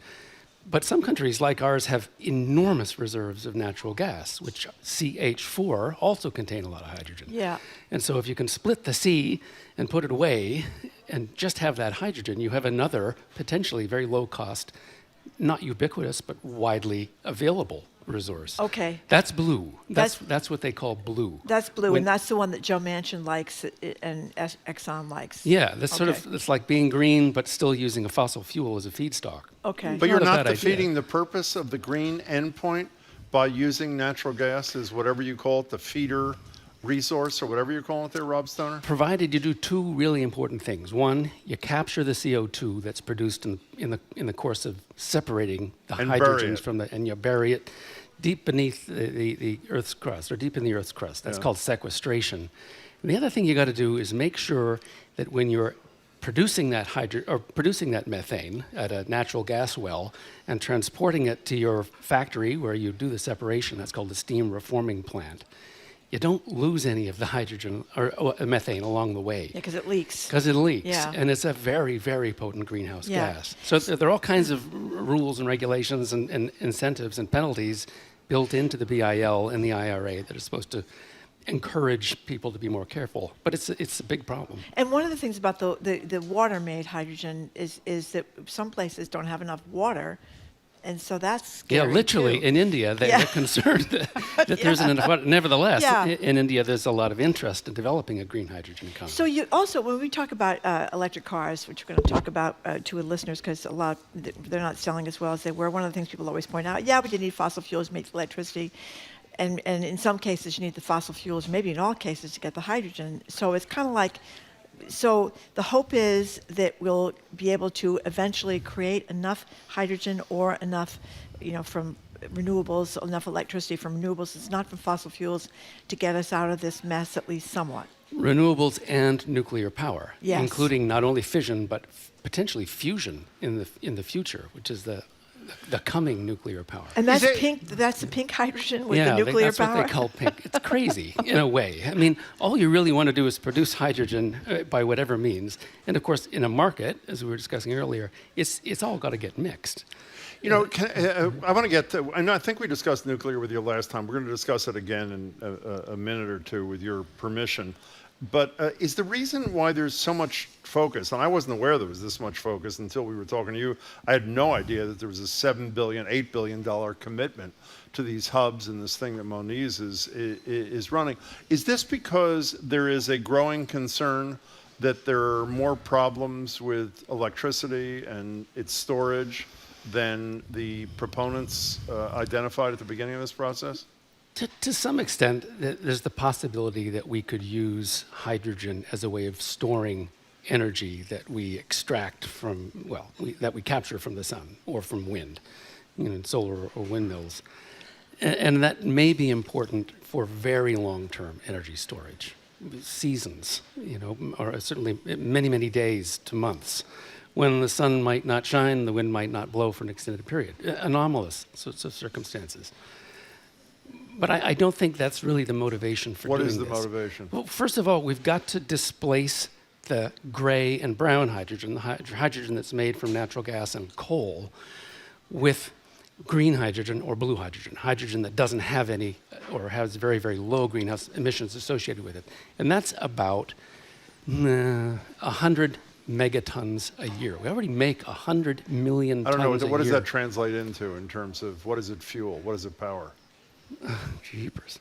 I mean, roughly, so you give us a context.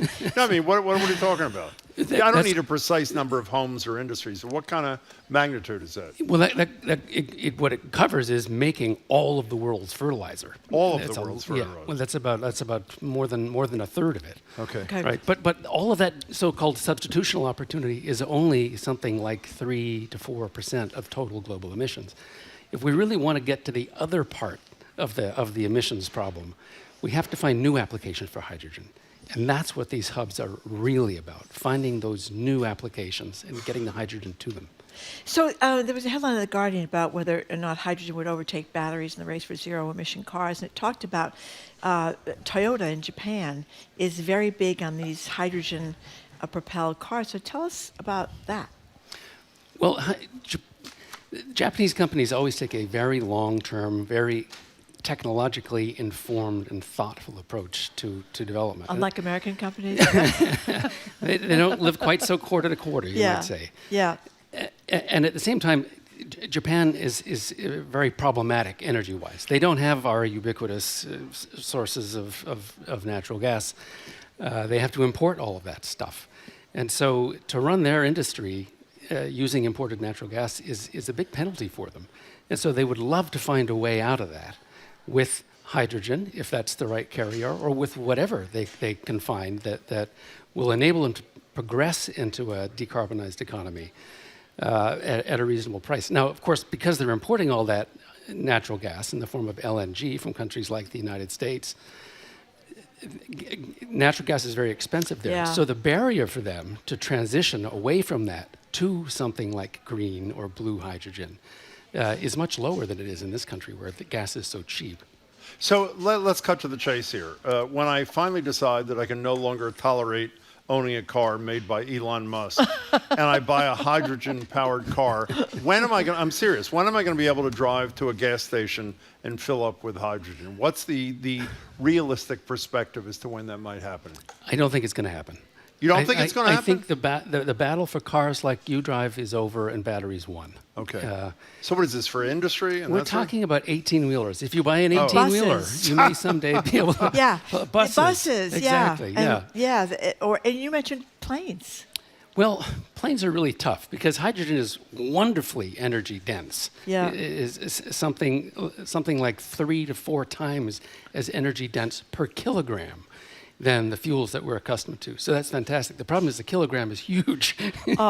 Because it's a gas until you cool it down to something like 278 degrees C, below zero, which is an expensive thing to do and a heavy thing to do. So it doesn't go well in airplanes at all. Okay, so why does it go well in 18-wheelers? What is the advantage? Well, because they can carry heavy things. Oh, you know, there's a real premium on weight in Okay. planes and space. Yeah. And you can also stop and refuel. Hard to do in an airplane. So I am confused, I must admit. But the thing is that hydrogen could be one solution in certain areas, not in electric cars, as you were just saying, because those are the battery battle there is won by the batteries, but that these are other areas where we can get away from fossil fuels eventually. Yeah.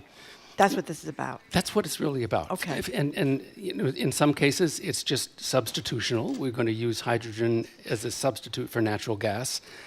And for that to happen, we have to get the cost way down. Yep. And so the government has a goal called the 1-1-1 goal of getting hydrogen to $1 per 1 kilogram in 1 decade. That would be getting it down to a level where it's competitive with natural gas in many markets. And so we got to get there. But we can also look for different things to do with hydrogen. I think one of the most interesting is to actually make fossil fuels. What does that mean?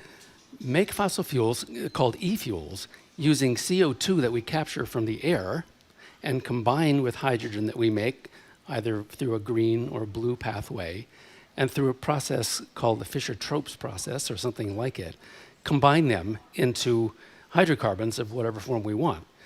It becomes a cyclical process if you then continue to capture CO2 from the air. Okay.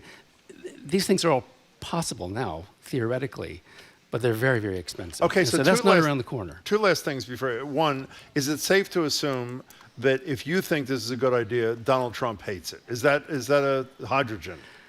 No? I don't know. I mean, there seems to be this thing about electric cars that everybody's down on them right now. I think so. We don't know what probably, his position is on silly. hydrogen, correct? I don't know. I don't even think he understands less about hydrogen than anything else, which is really hard to believe. Okay, but one last thing. I want to tell you one last thing. Well, tell me one last thing in a second, but answer this first. I think when you were here last time, we were talking about Oliver Stone was in our studio talking about his pro-nuclear power film. Yeah. And if I remember correctly, one of the criticisms of people who are not unequivocally opposed to nuclear power was we're not going to be able to develop new plants fast enough to meet the crisis that address the crisis that we're facing. It sounds to me like hydrogen is not on a fast enough track to address the crisis that we're facing either, is it? There are a lot of very, very favorable forecasts that say by 2030, we will actually be able to address a lot of these substitutional opportunities. Okay, what's the last thing you wanted to say? Well, here's what's really exciting. It really might change the game. What is it? It turns out there's a lot of hydrogen in the Earth, in the Earth's crust. Many, many minerals contain atoms like iron. Marjorie knows this. Go ahead. I do. Go ahead. That when exposed to water at the right sort of temperature can split the water and release hydrogen. This is happening beneath our feet all over the world right now, even as we speak. A couple of enormous deposits have been discovered in eastern France, in Australia. The people are prospecting for it in the United States. There are 9 or 10 startups who are drilling for hydrogen, so-called terrestrial hydrogen or geologic hydrogen. I've seen cost estimates that are way below even the 1-1-1 target of $1 per kilogram, down in the 50-cent range. If that's really true, and if we can produce it using many of the same techniques that we use to conventionally drill now for natural gas, we could introduce copious quantities of very low-cost hydrogen all over the world on a much shorter time frame, potentially, than the one corresponding to building a brand new gigantic electric system and a huge number of electrolyzers or steam methane reformers. From your lips, hopefully, to reality. We are out of time here, but it seems to me that scientists at MIT and around the world are really they're abuzz with looking for solutions to this climate change disaster, right? Obviously. So I shouldn't be so depressed as I am. Always an exciting time. Always an exciting time, okay. Well, you're excited. I mean, I have to say, I wish I was as excited about the same things. Well, we don't understand I mean that. Jim. I admire that. No, I understand a little bit more, I have to say. We didn't know hydrogen from oxygen at the beginning of this discussion. But we do discussion. now. Hey, Rob Stoner, it's great to see you. Good luck with you. Hope to see you again soon. Really I do know appreciate oxygen. I'm breathing that. I guess you that's are. what That's I do very know. good. Okay, thank you very much. fired. We have been speaking with Robert Stoner, founding director of the MIT Tata Center for Technology and Design within the MIT Energy Initiative, where I hope they're going to rescue us all over there at MIT. After a quick break, we're going to open the lines to hear what you make of this conversation around hydrogen power, and in particular, cars. Well, it's not just that. Can I change the topic? Yes, change the topic. Are we going to develop whatever we need to develop in the quantities and with the affordability we need to meet this crisis before the world burns? I mean, that's do you have hope is the bottom line. Do you have hope? 877-301-8970. We'll be right back.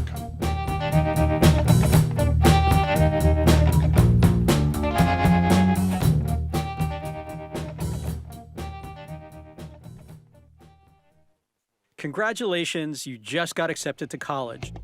Will that be cash, loan, or scholarship? That's a hard question, especially when schools are cagey about pricing. It is so anxiety-inducing. Sometimes it just wakes you up at night. I was stunned at what college was going to cost us. We dig into that and the whole business behind higher ed on our podcast, College Uncovered. It's kind of like having a financial colonoscopy. Get College Uncovered wherever you get your podcasts. Funding for our programs comes from you and the University of Massachusetts Amherst, united around a vision for public access to revolutionary education. UMass Amherst gives students the opportunity to seek solutions to the challenges of today. Learn more at umass.edu. And We Clean Heat Pumps, providing cleaning and maintenance of ductless mini-split heat pumps for the protection of air quality in homes and businesses as AC season is here. More at WeCleanHeatPumps.com.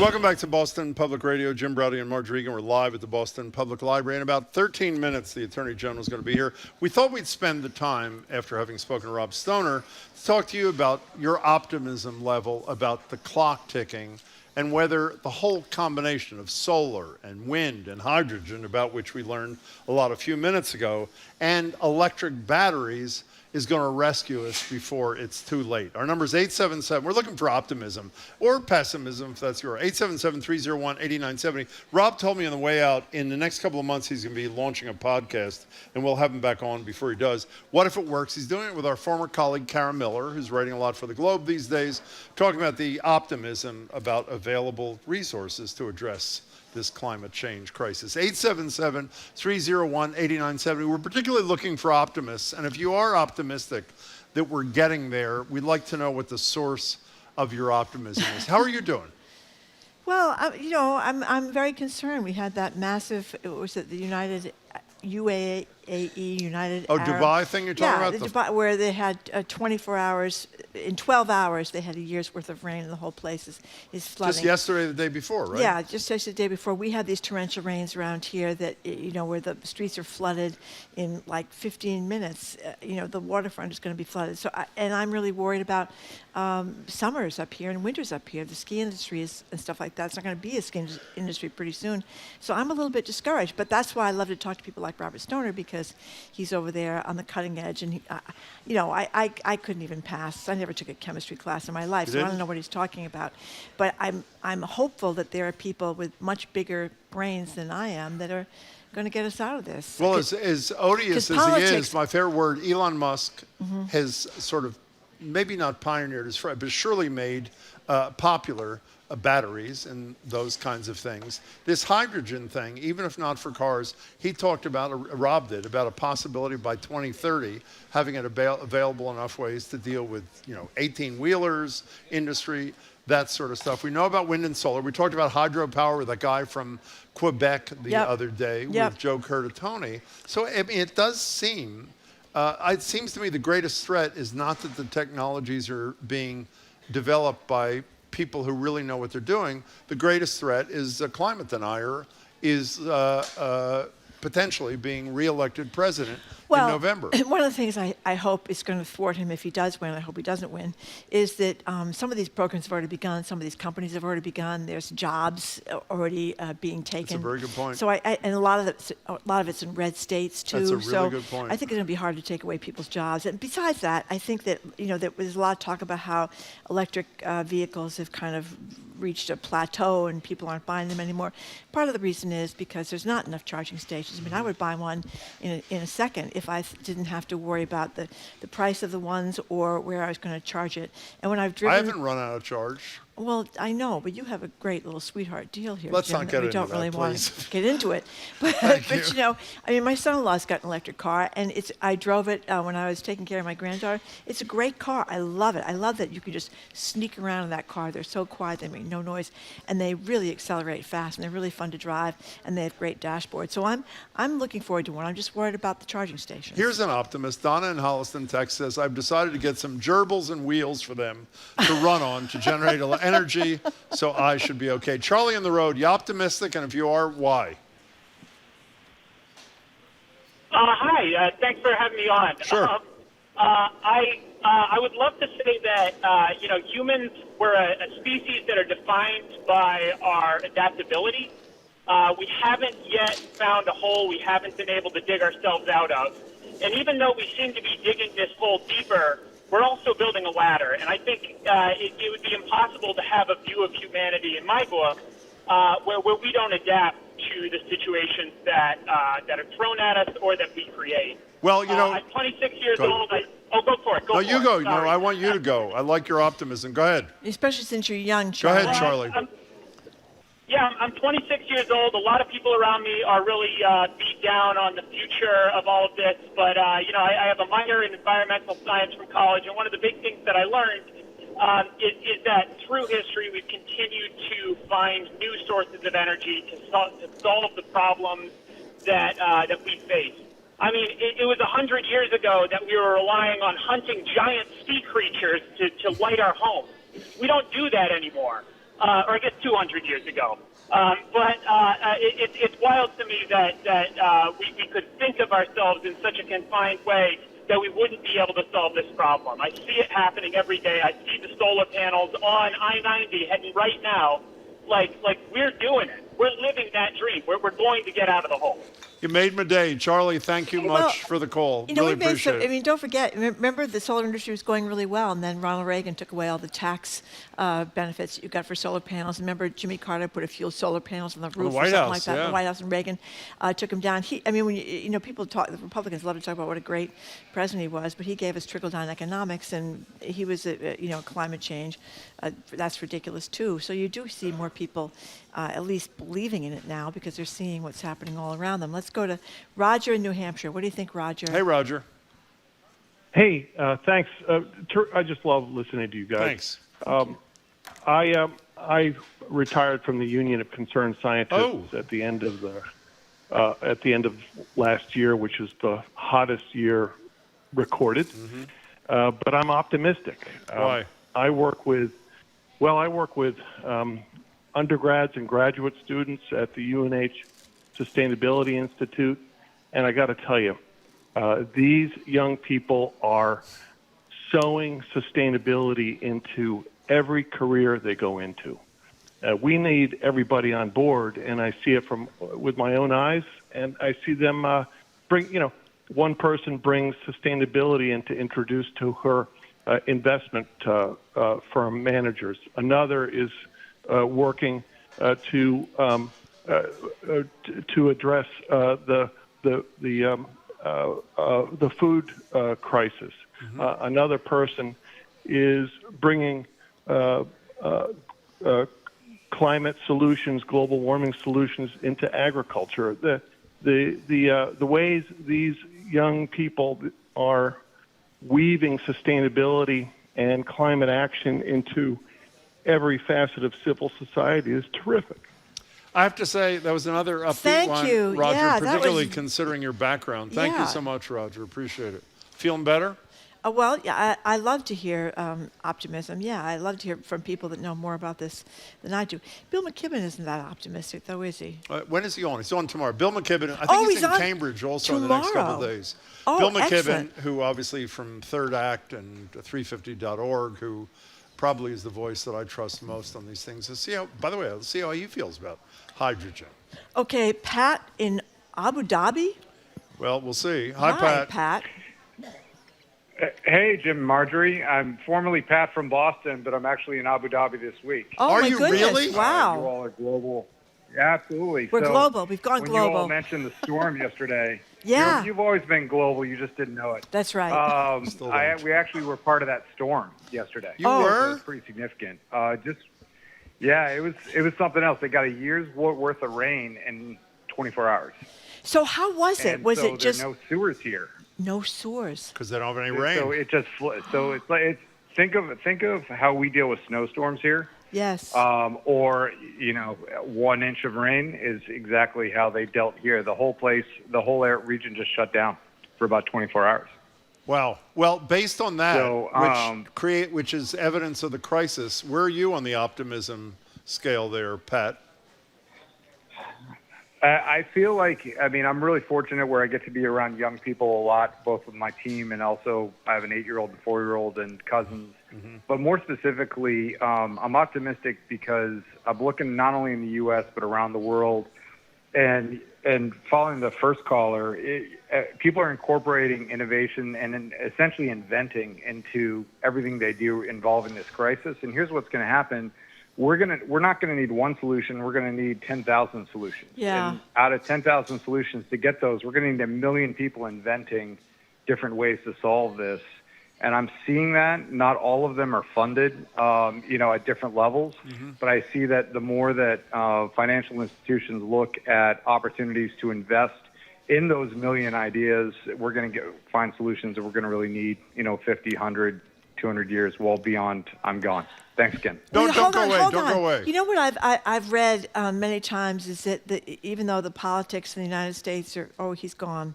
Well, anyway, I'll say what I was going to say, that even though the politics, as you know, Trump is a climate change denier. A lot of Republicans are climate change deniers. The fossil fuel industry donates a lot of money to these things. That the economics are going to make it so that people are going to make money on this, and that's what's going to change. People are going to be able to get reduce their energy costs and that kind of thing, and that's what's going to change things. It's going to be not the politics, but the economics, at least in the United States, because in other countries, the politics about climate change are not so divisive as they are here. Before we go to the next caller, if you were in Abu Dhabi, whatever you were doing, would you be listening to Boston Public Radio? Neither would I. I don't but know we're what thrilled that he is. What time is it in Abu Dhabi? Whatever. I don't know. think it really matters. Don't you have anything better to do? But we're thrilled that he was listening and thrilled he called. Bob in Gloucester, you're next on Boston Public Radio. The Attorney General should be here any minute. Hi, Bob. Oh, hi. Yeah, I heard about the Toyota being interested in fuels. I know that in California you can rent a hydrogen Toyota. You can? And there are 38. Yes, you can. There are 38 hydrogen stations where you can refuel. Yeah, and all it is, it's a big tank in your trunk. It's the type of tank you see they fill up, kitty balloons, with helium. It's pretty simple. And the other thing about solar, I like solar a lot, and I was involved actually with a very little way, but the very first Beverly project. If you go to Beverly High School, there's 3 generations of solar panels right there. It might even be a 4th generation, and more and more powerful each one. So that's a trend. First of all, there's a trend, and I don't know whether anybody's thought of this. This might make somebody $1 billion, and that is to have huge solar farms. Not the ones you see along the highway. Well, there are huge solar farms, aren't there? I flew over the country, and I only saw one that was pretty big. Huh. And I was looking pretty hard for and I had good weather. And so here's the deal with that. My idea, I don't know, it's other people's idea, is you kind of buy into the part of the farm, you know. Oh, And invest in it. almost- Yeah. It's like I'm a sorry? co-op kind Yeah. of thing. Yeah. Hey, Bob, we got to Exactly. go. You have good ideas, and we're glad you shared them with us. Thanks so much for the call. But, you know, they have Toyota in Japan has these hydrogen cars, too, and I guess they get 400 miles. Yeah, to- but Rob Stoner was saying don't count on your car No, being don't count on powered. that. That's an aberration. But you know how apparently. long it said that it takes them to fuel up? 4 minutes 4 minutes. Yeah. Yeah, that's better than what we got here right with now, electric right? vehicles. That's correct. Okay, we are moving on because we're going to be joined in just a few minutes, or 2 seconds actually, by the Attorney General of the Commonwealth of Massachusetts, Andrea Campbell, is going to be here to take your calls, your questions, our questions. The number to dial is 877-301-8970. We'll get to as many calls and texts as we can. You're listening to Boston. I'm Arun Roth. Coming up on GBH's All Things Considered, Boston is bringing on its first Chief Climate Officer. We'll learn more about the role he'll play. Plus, teacher strikes are technically illegal in Massachusetts, but a new GBH News poll shows a slim majority of residents think that should change. And Salman Rushdie talks about his new book, Knife, which takes on the attack that nearly killed him 2 years ago. Those stories and all the day's news starting at 4 on GBH's All Things Considered. Our programs are made possible thanks to you. And WellPoint. With WellPoint's health plans, members can visit any specialist with no referrals or primary care doctor required. WellPoint. Your whole health is our whole point. WellPoint.com. And the Boston Philharmonic. Benjamin Zander leads Bruckner's Ninth Symphony and Mozart's 24th Piano Concerto with Italian pianist Alessandro De Javon at Symphony Hall, April 26th at 8. More at bostonphil.org. I'm Boston Public Radio producer Aidan Connolly, and you're listening to 89.7 WGBH, HD1 Boston, online at gbhnews.org. GBH News with NPR. What matters to you?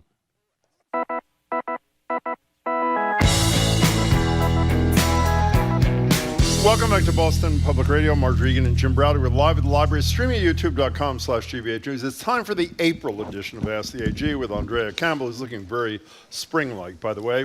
She'll be with us till the end of the show. She'll be taking our questions and yours.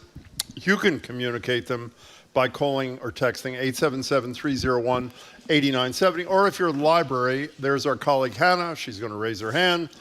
She will field questions, and some of them may make it onto the show.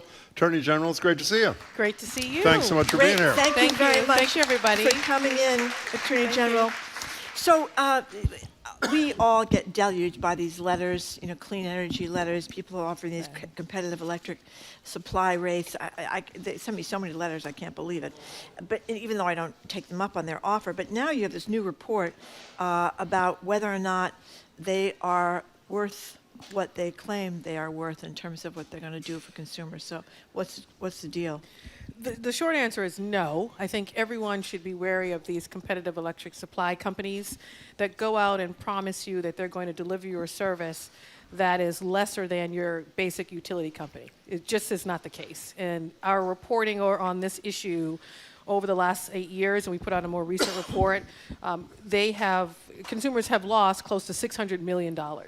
And we have done our part through litigation, of course, taking the complaints, working with individual companies to get some level of restitution to consumers. And so now we're at the legislature saying, we need you to do your part and to essentially ban them from selling their products to individual residential households, not the commercial side. They're seeing savings, and it seems to be working well. But this other market, not so much. And I will tell you, it is sales tactics that are targeting poor communities, communities of color, knocking on your door aggressively. So right now, we're pushing the Senate and the House. There are comprehensive conversations that are going on. And so we're pushing them. And we're saying, only you can help us solve this issue. Because my greatest fear that in a year from now, when we put out the next report, we will see additional millions in losses. Who is on the other side other than the industry itself? It's the industry. Okay. And their lobbyists who are showing up at that state house and lobbying like hell. I'll be very candid with you. And when we say this is a priority for the office, it is. My team is working really hard to hold these folks accountable. We're also working with the DPU and other state agencies on these issues. But at the end of the day, we think this only requires a legislative fix. And the question I always end with is, how will the solution in the immediate help folks that are dealing with this right now.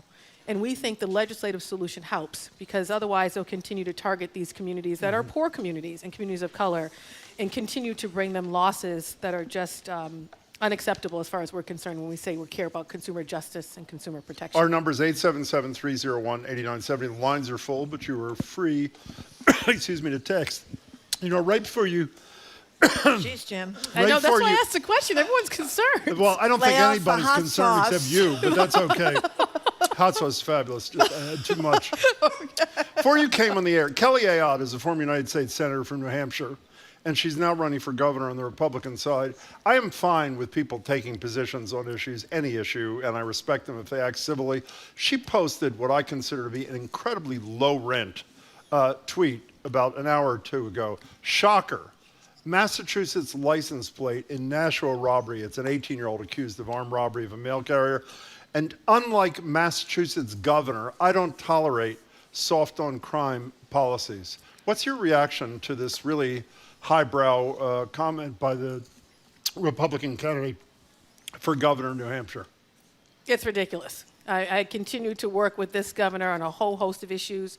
Obviously, our governor used to be the Attorney General, and at no point would even law enforcement say that she was soft on crime. In this narrative that I think for the most part comes from Republican counterparts, that on the one hand, as you are pushing for criminal legal reform, so I was proud to stand with our governor when she expunged the marijuana misdemeanor convictions. That is a racial justice issue. Overwhelmingly, black folks were overcharged, oversentenced for marijuana, which now you can't even be charged for possession in Massachusetts. So as you push for those criminal legal reforms, at the same time, you can also support law enforcement. You also can show up and take guns and drugs off our street and protect the safety of our residents. We do it in our office every day. She did it as Attorney General, and that has not changed as governor. Of course, she's in a different position with a different mandate. But this nonsense that she's soft on crime is ridiculous. At the end of the day, she's trying to obviously win a campaign. We're governing and doing it with a sense of integrity, substance, and frankly, a sense of urgency. She a former Attorney General before she was a U.S. Senator, wasn't she? Or was I she? know sure. very little about She was that. I think she was Attorney General Yeah, I think there. so. Oh, In was any she? case, I think she was. should we take some calls? 877-301-8970. We're talking to Andrea Campbell, who's the Attorney General of Commonwealth. Mark from Milton, you are on with the Attorney General. Great. Milton. Hi, Mark. Hi, Mark. Hey, how you doing? Thank you so much for taking my call, Jim and Marjorie. I really appreciate it. Sure. And I appreciate the opportunity to have a little bit of a dialogue with the Attorney General. As you know, we're embroiled in this whole MBTA Community Zoning Act right now, which has really divided the town and kind of, taken over a lot of our time and thoughts. I wanted to just very quickly dispel a couple of myths I feel that the Attorney General has been perpetrating, and unfortunately, the media has been taking it hook, line, and sinker for the most part.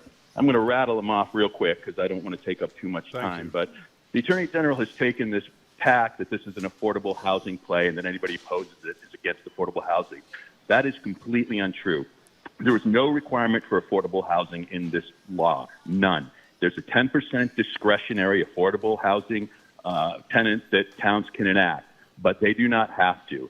So the notion that this is an affordable housing law it's not true, and to paint people who oppose it as xenophobic, racist is completely reprehensible. Mark, give us one two, more alleged misrepresentation, then let's hear from the Attorney General, please.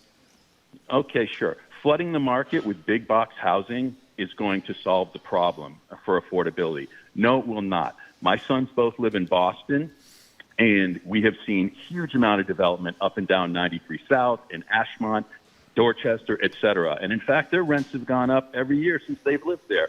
So all that not taking into account what towns need to do, the historic, the charm of towns, the density, and just flooding that with a ham-handed, one-size-fits-all law is not going to solve the problem, but it will destroy the towns. And Okay, we got it. We got it. Mark, we talked a lot about this on the show, Attorney General, Yes. not just with you, but with Milton residents, callers, Shirley Young, who lives in Milton. That's right. You want to respond to what the caller had to say? So first of all, Mark, thank you for calling in. I don't disagree on a few things. One is never have I characterized anyone who's opposed to the MBTA communities law for different reasons as racist or xenophobic or anything like that. If anything, we have stayed clear of that. This is not about villainizing people. We listen to their perspective and their position.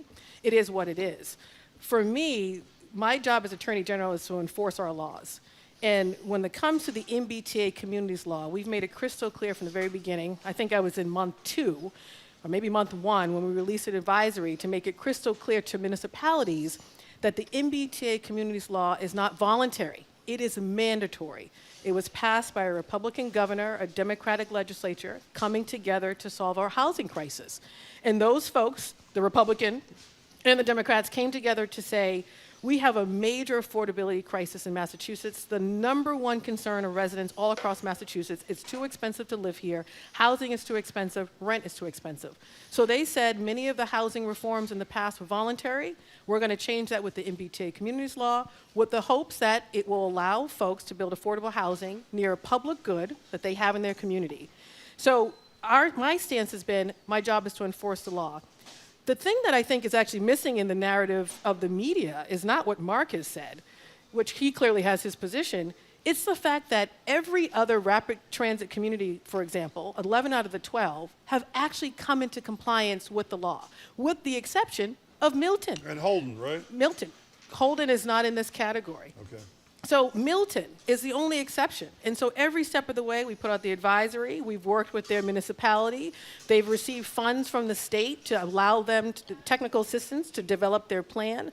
We've offered flexibility in our regulations. You can't build it near the T, that's fine. Where else might you have land that is suitable to come into compliance? Build it there. And so this step of suing a municipality, we did not do lightly. We're enforcing the law as it exists. We're in court now asking them to agree that this is mandatory and that they must come into compliance. And if anything, I want to give a shout out and more airtime to all of those municipalities and those residents who are rolling up their sleeves and working with us to come into compliance based on the fact that this is mandatory. And I will just add 2 other points that I think are important. The law does give us an opportunity to push for the creation of more housing that is affordable for our public employees, for our elders who want to downsize, for so many folks who desperately need housing, including his 2 kids. And the second piece I think is important. Many of our housing laws have been exclusionary in nature in the past. They have excluded folks from being able to live in certain communities, including folks that look like me, through all types of legally sanctioned restrictions. This law, done by Governor Baker and the legislature, said we want to change that. So it offers an opportunity for us to actually be more inclusive in our development and in building our communities that I think is something that sometimes is lost too. Are you talking to leaders in Milton about settling this thing, or? We are in constant communication. And is there any chance of that?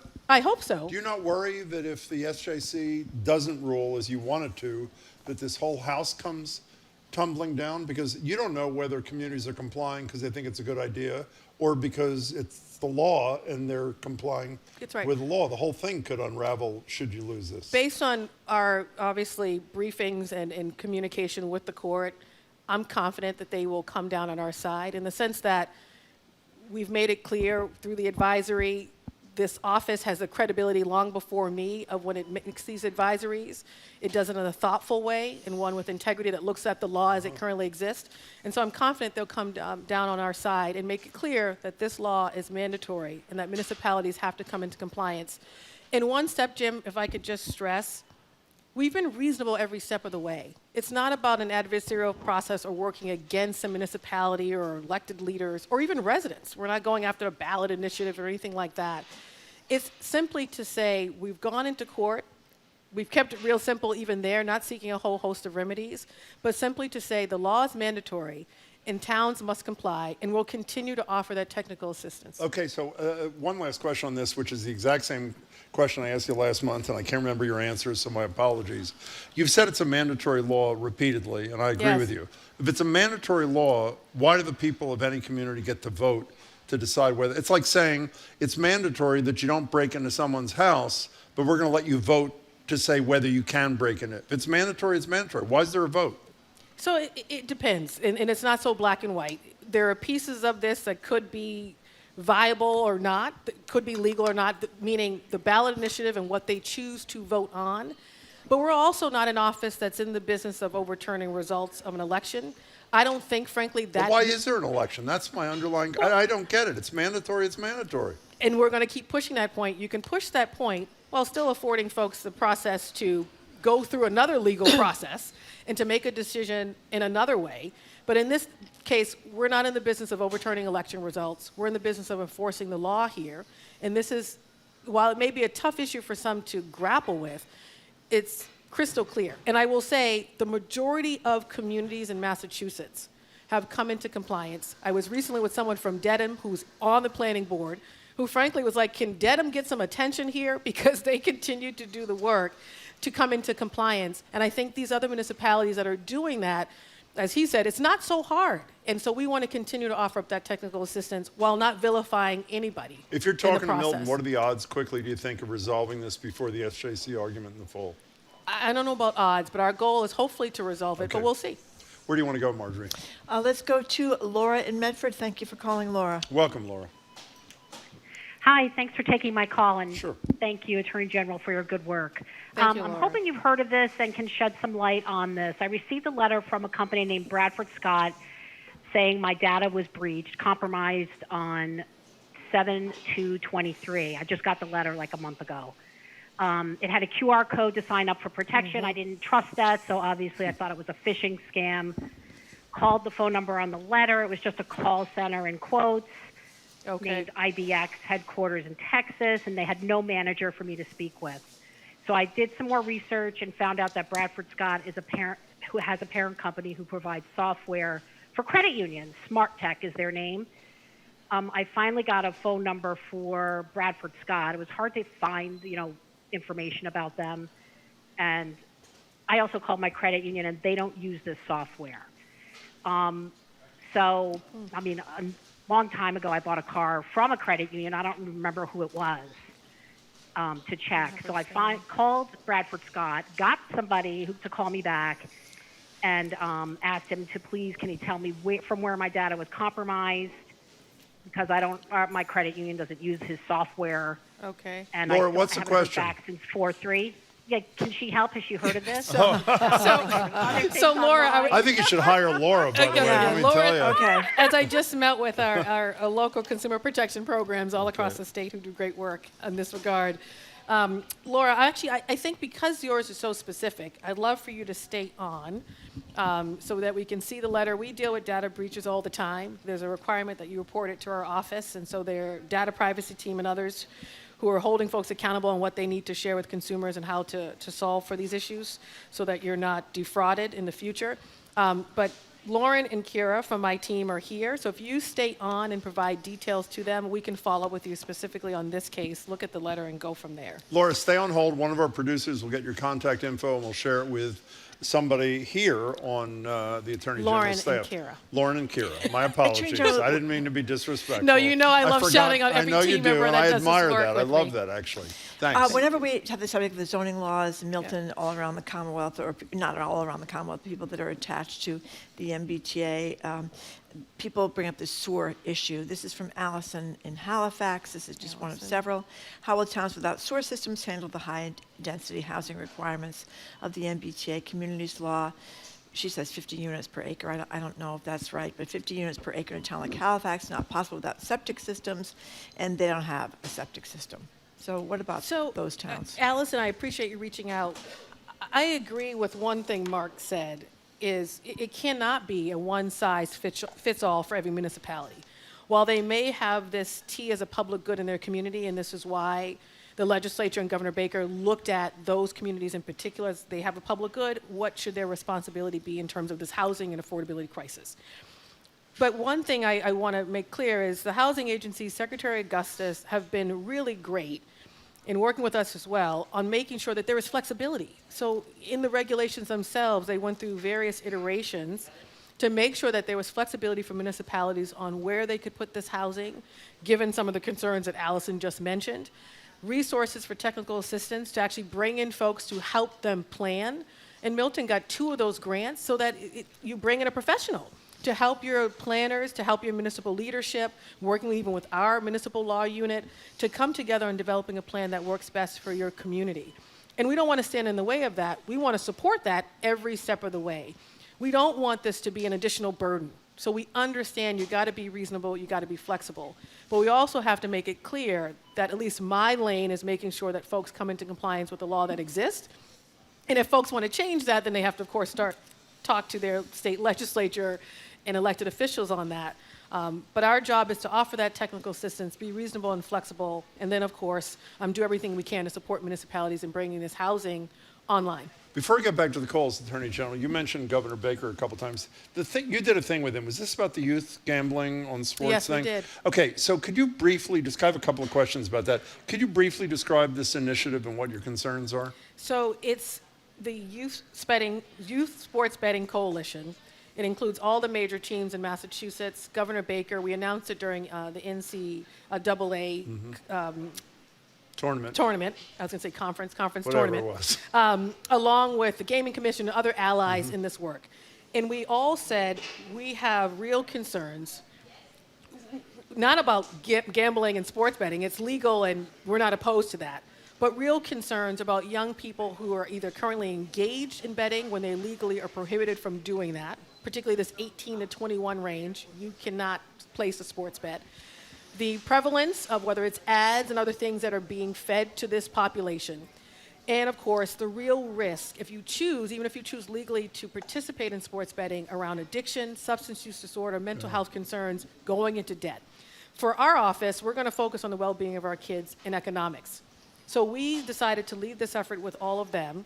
One, to develop and work on developing a curriculum, starting in middle school, around the pros and cons of engaging in this behavior, about what your rights are and aren't. So if you choose to engage in this, you are protected in different ways because you have some basic knowledge, which I think a lot of young people still don't. The second is also bringing together this group of folks to say what else we can do. We, through our office, have, of course, been involved with the development of regulations and ads and making sure those ads, for example, in social media cannot be targeted to young people through technology changes, app changes by the operators. And then lastly, we want to pull on the operators. They started a similar initiative, investing millions of dollars to address these same concerns. We also want to go to them and say, well, okay, how are you going to work with us? And the sports teams, I think, play a unique role here, hence why every single one is at the table, because they have the players, the platforms, to reach young people in ways that I think are just quite different from an attorney general and from an elected position or governmental agency, with the hopes that they too can carry this message. So we have a meeting coming up at the end of this month, and real work will come out of it. And I read today that people wish that this existed before. Well, I wasn't in office then, so I came in later. So it's more Healy's fault. So no, it's not. Oh, I thought that's what you were saying. So I inherited, it had already passed, the development of the regulations with the Gaming Commission. And I want to applaud my team in the sense that we rolled up our sleeves really quickly to put forth regulations that would protect young people, reduce the number of ads they see, et cetera. But there's still more work to do, and we take that on, and we're here for the challenge, and this coalition can help us do it. I have two questions. You mentioned ads a couple of times. Yes. One of the people who is critical, I think critical of what you did, saying you didn't go enough, I think I agree with, which is no matter what kind of education work you do, when your favorite athlete is on TV in your face when you're sitting at home and you're 18 saying, come to my betting thing, with all due respect to you, I'm going where that Celtic or that Patriot. Why aren't you proposing to ban ad, or are you?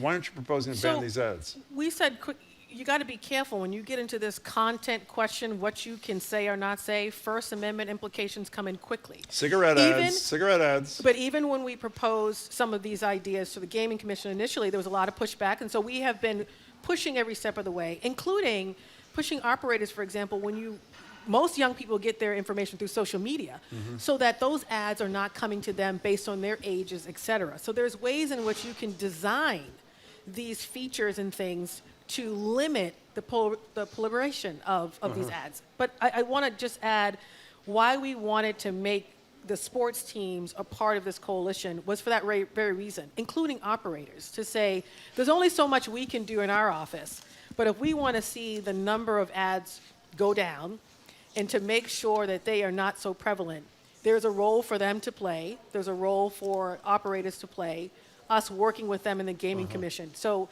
hence this coalition is I think important. And I think I misspoke earlier. I said Youth Sports Betting Coalition. It's Youth Sports Betting Safety Coalition. So I want to be clear on that. One last question is, we had this discussion, I think, last year, both with you and the governor.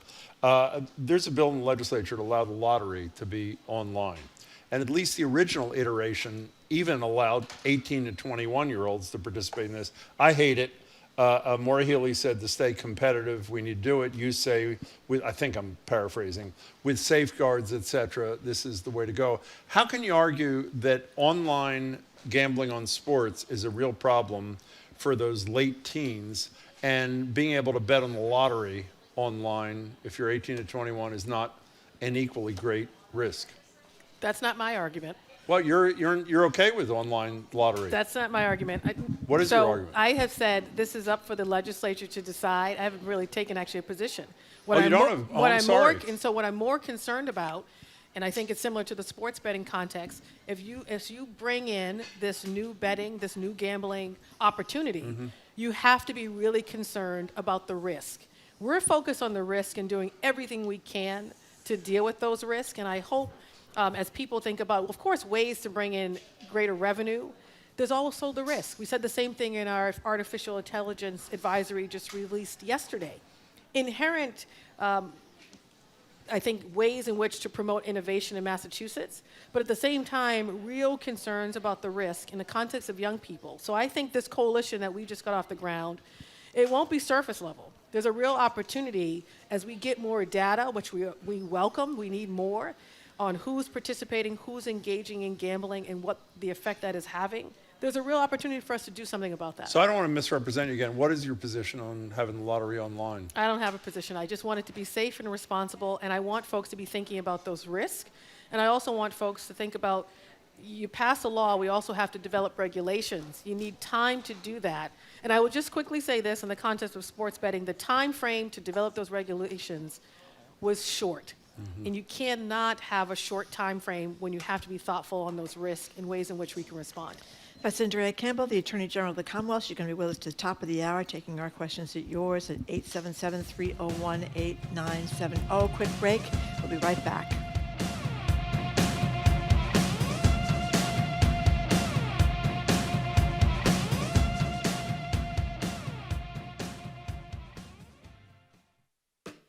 I'm Jared Bowen. Coming up on The Culture Show, for Emmy-winning actor Gordon Clapp, the road often traveled is the one where he inhabits poet Robert Frost. He joins us to talk about reprising the role in an upcoming production of The One-Man Show. And it's been more than 40 years since writer and cartoonist Alison Bechdel created the Bechdel test, the litmus test for gender representation in Hollywood. She joins us for that and more. That's on The Culture Show, today at 2 on 89.7 GBH. Support for our programs comes from you. And Mass Cultural Council, an independent state agency committed to supporting the vibrant creative and cultural sector of Massachusetts. Learn more at massculturalcouncil.org. And Atlantic Design Center by Eldridge Lumber and Hardware, committed to helping you achieve your vision for a new kitchen or bathroom and guiding you from design to completion, with showrooms in York and Portland, Maine. AtlanticDesignCTR.com.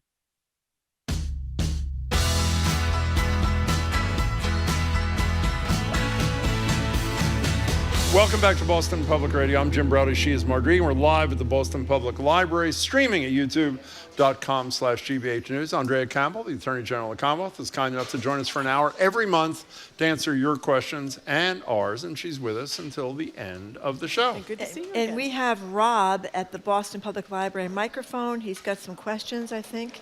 Hey, Rob. Rob there about doctors. He's there. Yes. Hey, Rob. There he is. Good to see you again. Thank you. I had, about a year and a half ago, I had cataract surgery on one of my eyes. And the doctor that did the surgery, he said, apparently they take, my understanding of it, they take your natural lens out of your eye and they put another one in to replace it so you don't have the circles at night. And he told me that if I wanted to be able to see out of my eye when he got done with the surgery, it was going to cost me an additional, I think it was like $500. I don't remember exactly what the price was, but he said it was going to be an additional charge. And I got talking to the other people that worked in the office, and I said, so the lens that they put in your eye, is there an additional cost for a stronger prescription, or how does that work? And they said, no, it's the same cost for all the lenses. It doesn't matter what the prescription is, it's the same cost. Like, how can you justify charging an additional $500 to be able to see? Is that legal? Love the question, I love the question, Rob. Brad. That is great. Yours is Rob. Yeah, it's okay. I wrote that down wrong. So, okay. Rob, can you stay and want to get more details here, and we'll follow up on this.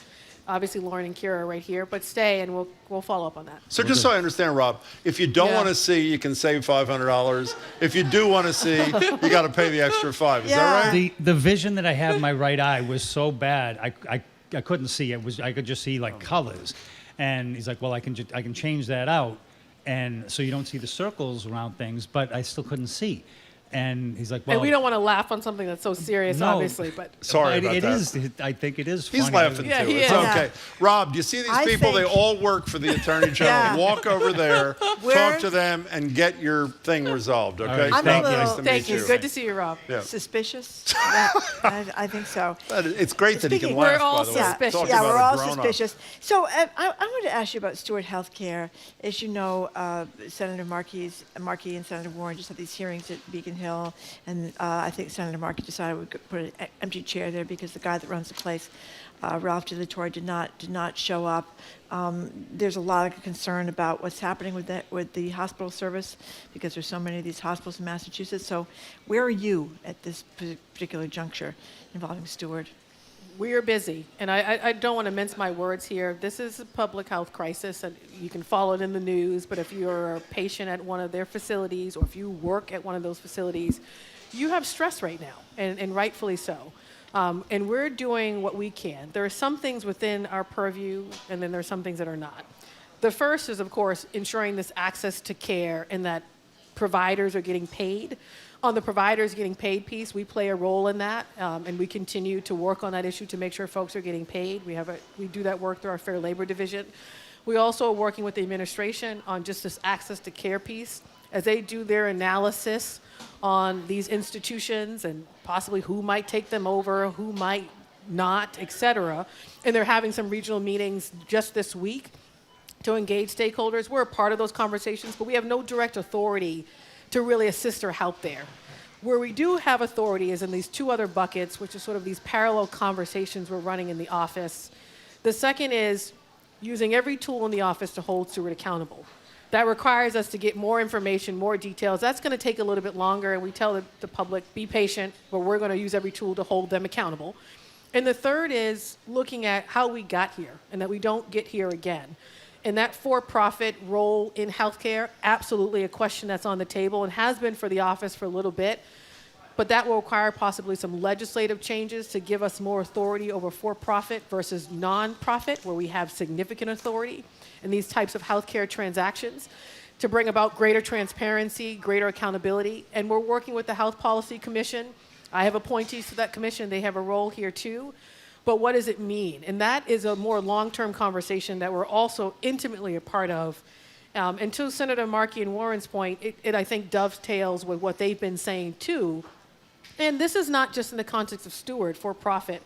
Our Medicaid fraud division does a lot of work with long-term care facilities, elder homes, and this we're seeing in that context too. And they have a lot of thoughts and ideas on how to improve the tools we have to hold folks accountable when the care is not high quality or there are major mistakes in terms of all types of shortages that are affecting the quality of care at those facilities. Can I say, I'm sorry, I was just going to ahead. say, wait, is this a Stewart question? On Stewart, yeah. Yeah, well, you go ahead because I had something I have else. a couple of questions. Obviously, it's not illegal, even though it is grotesquely irresponsible for this De La Torre to thumb his nose at Senators Markey and Warren and all the people they represent by not showing up to speak to them when they convene this hearing. But we spoke to Governor Healy about this very same thing, and you. It's clear there's some holes in the regulatory authority that Stewart has crawled through so that they don't have to do the level of reporting that would allow people like you to know in advance. That's right. This is a troubled system. This is the same tired question. Again, I'm sorry. It's so obvious to me what the legislature needs to do. Are they working on filling these holes so that this level of reporting that does alert officials like you and the governor becomes automatic? I think the legislature is working hard. On do? the one Okay, hand, great. you have folks who are representing these constituencies where these hospitals are. They too are carrying that's a this good point. stress. Yeah. They're getting the Yeah. complaints even when they're walking around their grocery store and community. They're getting those complaints, and they don't have a direct role in expanding access. They have to work with DPH, Health and Human Services. So they're pushing the administration, right, to develop this plan and contingency plans, et cetera. And at the same time, the legislature is working hard with us at the table too on what is a long-term fix. And that is Senator Friedman on the Senate side with the Senate President, and then a speaker with Rep. Lawn on that side. They jointly through the Health Care Committee that they lead have been at the forefront of this in the beginning and want to develop those solutions with us so we don't get back here and push for that transparency and give us the tools we need in the AG's office as well as the Health Policy Commission, which also needs greater tools here too. And I will say, in Massachusetts, we are unique. I had AGs from other states come here to Boston, and we hosted a conference, and we talked a lot about our healthcare framework. They don't have an HPC. They don't have some of the tools that we have. So while we have some great tools, I think it's just it's a reminder to us to always be mindful of, we can't rest on our laurels. How do we continue to expand tools in these contexts to always do better and to make sure we're delivering quality service to our residents, and where there is a breakdown, that we have the tools to hold folks accountable. We're talking to Andrea Campbell. She's the Attorney General of the Commonwealth. She's here for another 20 minutes. Yeah, just one thing, as long as you mentioned Attorney General long-term care facilities before, and there's this place up on Mission Hill, which has been put in a receivership. You've been looking into this, the allegations of mismanagement, non-compliance, and it's a nonprofit place. 71 people live there. What I guess it surprised me, the guy that runs the place, his salary was $628,000. I guess it's back down now to $333,000. But since you hear about this this, is Edgar Benjamin Nursing Home, right? Edgar Benjamin Healthcare Center. It's in Mission Hill, and right. it's about 71 people live there, and this is their home. You hear about this one. We heard about some in Western Mass with these kind of shutdowns, which have got to be. I can't imagine if you're a very elderly person and this is your home, and all of a sudden you're going to be separated from the friends and everything else, or your family. How do these places get regulated? I mean, who looks out for this? There are these various agencies. stakeholders involved. First, anytime you close a nursing home or facility in any community, it is devastating, it is traumatic, it is hard, because those folks that are receiving those services have to then go somewhere else. And last I checked, and we established our Elder Justice Unit to take on some of these issues. It is really hard and not easy to navigate these various systems to even get someone placed to get these services. So it is difficult and challenging. In this particular context, I want to applaud, frankly, the community, Senator Miranda, and so many folks on the ground that stepped up really quickly to mobilize and say there are real concerns about this closure, in addition to the closure, but other things too. And our office mobilized, working with the Department of Public Health, one, to make sure the providers were getting paid, and actually to date, we've gotten, I think, close to $200,000 to those providers to make sure they're getting paid. Again, that's in our purview. We also represented DPH in this process, and through that state agency representation, we're able to leverage our tools and to say, okay, what's going on here? And ultimately went to court to say a receivership here is warranted, it's important, and the court agreed. So we're able to come together, I think, with community to be able to do that. And then lastly, and we don't want to stand in the way of that. We want to be a part of the solution. And then lastly, there are still concerns around financial mismanagement that we're actively looking at. That is an open matter, of course. So we're not closing the door on this. The receivership piece was in the immediate solution, but there's more concerns here that we need to address. We're talking to Andrea Campbell, and now Sam in Needham is talking to Andrea Campbell. Hello, Sam. Welcome. Sam? Sam. Are you looking for Dan? Oh, exactly. Dan. Sorry. We're looking for Dan, Dan from Sam's Needham. brother. Hi, Dan. How are you? I'm sorry. My apologies. Hello, Dan. Welcome. No worries. I'm really sorry. Thank you. Hi, Attorney General. Hi, Dan. I have two questions. I'll try to make it brief. The first one I had already written to your office, but got a response that your office doesn't help individual consumer complaints, although this was actually a complaint for everyone in Massachusetts. It's regarding the right to repair law. which I voted for, and now I've been impacted by it because of Kia and Subaru's decisions to completely disable telematics in the state, which I think in general is annoying and childish, but as an EV driver, the cars are pretty much useless without working telematics. And when I was in the process of purchasing my new Kia EV, no one ever mentioned, disclosed, disclaimed anything about the fact that the telematics don't work, which renders the car pretty much useless. So, Dan, what's the first question, if I may, please? Well, I think we should follow up with Dan because Dan, you left? Yep. No, I'm here. Oh, what's your first question for the Attorney General? What is it? I just wanted to know what the status is. I'm sure there's some pending litigation with Kia and Subaru, but I just wanted to know if there's kind of any hope for consumers who want to have Kias and Subaru vehicles that function. Dan, while the Attorney General is answering your question, I think you wanted him to get on hold and get his. Yeah, Dan, Yes. You go on hold too. We'll get your contact info for her office, but Attorney General, take it away. So, Dan, first of all, thank you for supporting Right to Repair. We did too, and of course went back and forth on the implementation and enforcement. It is the law of the land. It is currently being enforced. And like you said, there are some automakers who are choosing to turn off their telematics as sort of maybe a runaround here. So we're actively working on that, including with our federal counterparts. I would like you to stay on, though, because while we may not be able to help residents and those who file complaints on specific things, that's not always the case.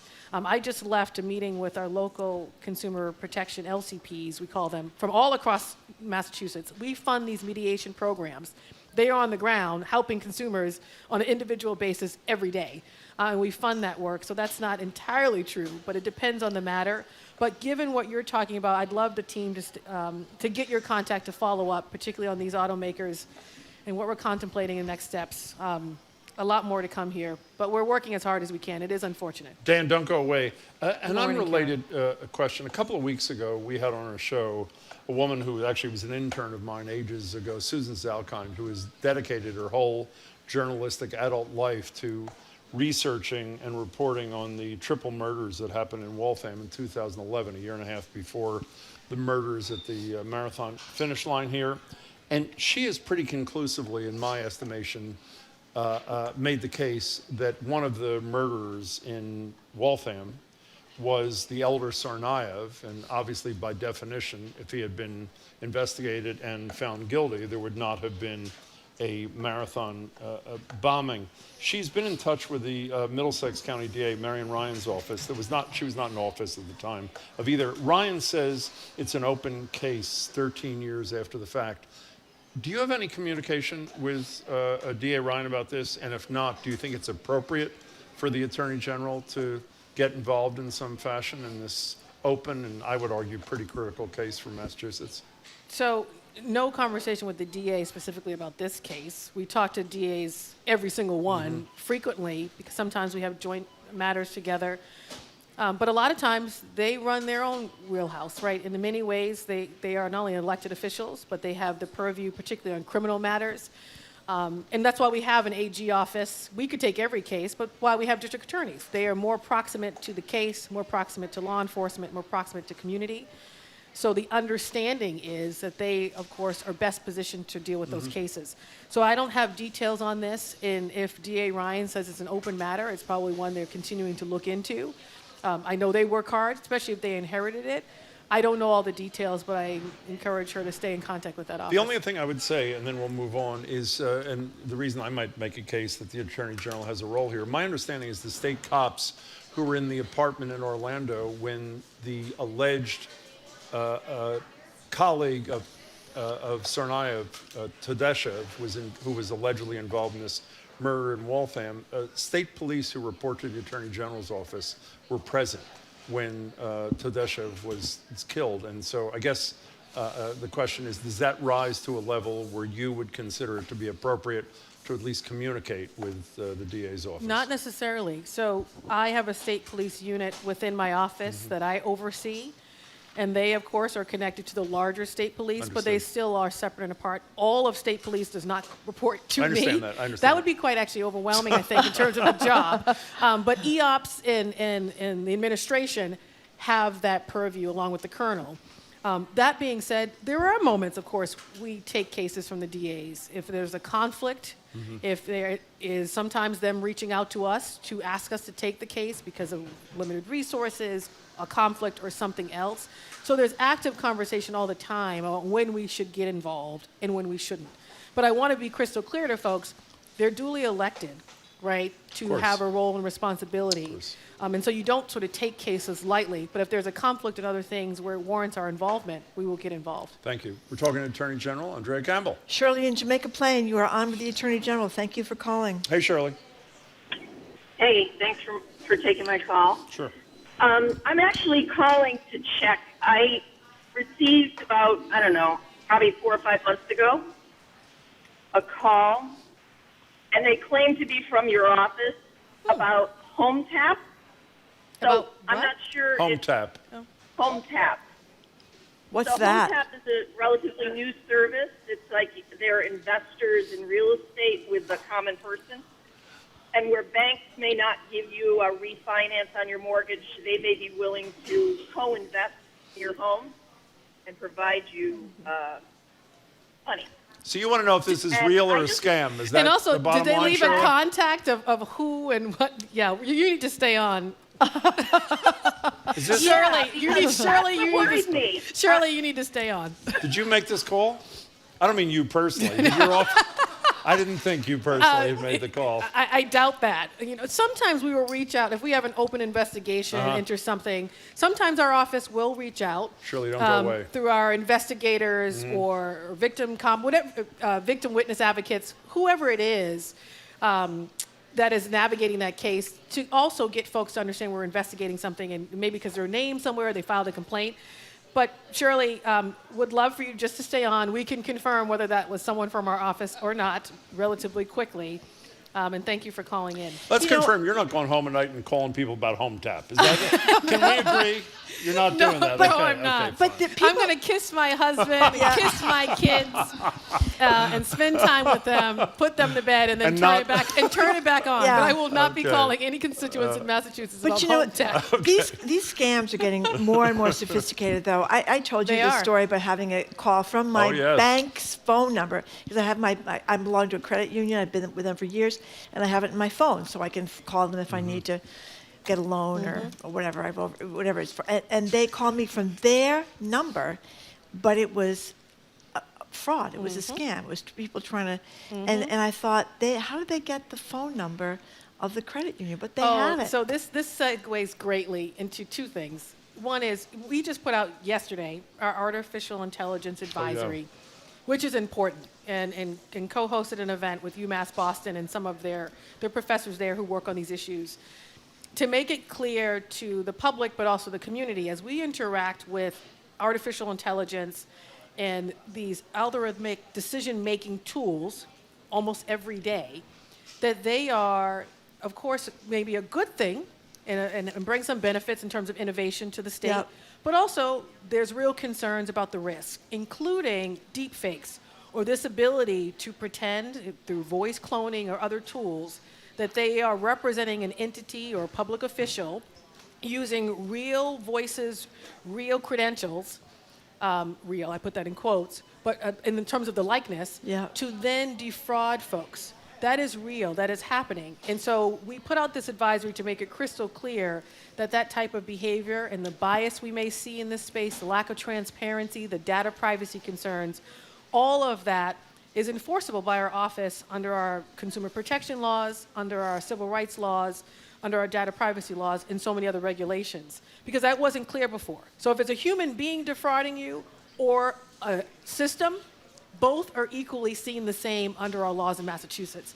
That actually, believe it or not, is breathtaking because no state across the country has made it crystal clear and in line with our federal government that that's the case.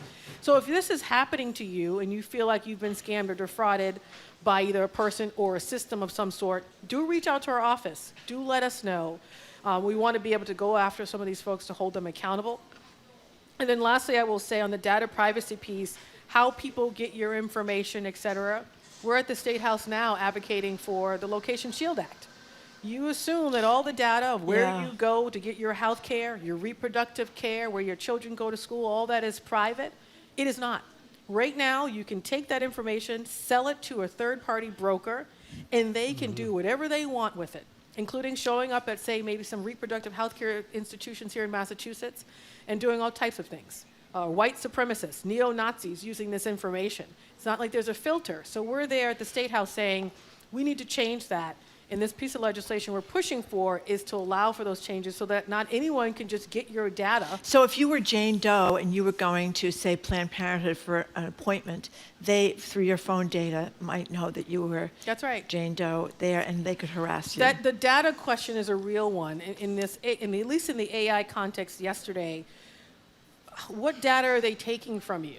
You know, how are they using that data? How are they storing it? Someone talked earlier about a breach in data. How are they? Those are important questions for all of you to ask, to look at your various apps and things. But at the end of the day, this ability to take that information, to sell it to somebody else who then uses it for some purpose that is illicit, that's where we're trying to get a legislative fix here to not allow for that. Can we talk about young people again for a minute? We We'll talk about it in the always talk about context young of people. gambling. A young person, obviously you're the chief law enforcement officer, you believe in the justice system at its best. A young kid is watching television or on social media and sees a former president of the United States trashing a judge, threatening witnesses, calling them sleazebags, trashing a prosecutor, and basically sending a message. You don't need to have any respect for the judicial system. You can say or do whatever the hell you want. How worried are you about the impact of that? Not in the individual case right now, but down the line in terms of how people view and whether they trust the criminal justice system or the court system in general? We should all be concerned. This idea of the rule of law not mattering or meaning anything, or a democratic institution suddenly not mattering or meaning anything, they are the foundation of a civil society in which we live. Yes, we have the authority through various tools, voting, showing up and lobbying, whatever it is, to change that system so it serves everyone equitably and fairly.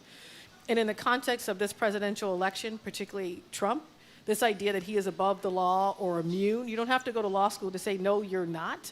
You are afforded certain privileges, but just because you have money and live in a certain skin and gender, that you should be afforded no accountability.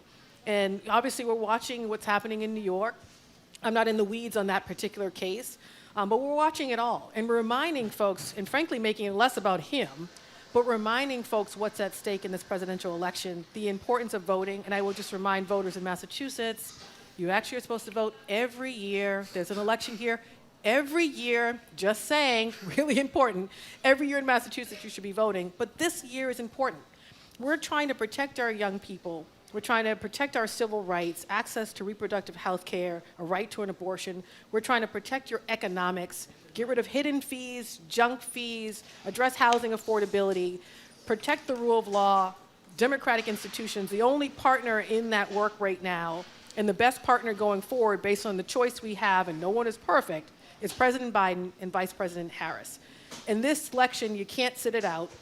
Again, you don't agree on everything. I don't agree on everything. Mark called earlier. Mark, we're not going to agree on everything. But some things we might agree on. But this decision point here is so critical and so important.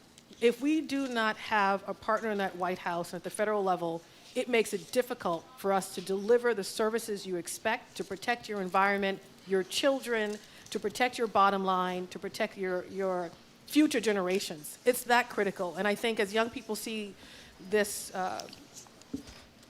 person on display acting out every step of the way, trying to use that to garner media attention, frankly, to continue to focus on him, I hope folks see through that and really begin to look at what matters to their families and make the right choice in November.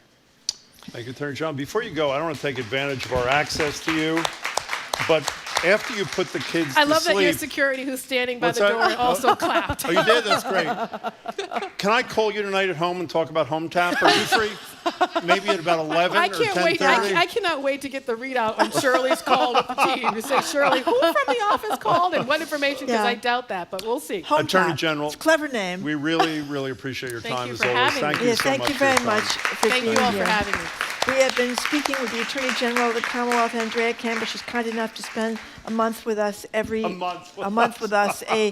hour with us every month. And we very much appreciate that, taking our questions and your questions. No, you don't have to spend a month with us. That would be tough. I think we can all agree. Thank you, Attorney General Campbell.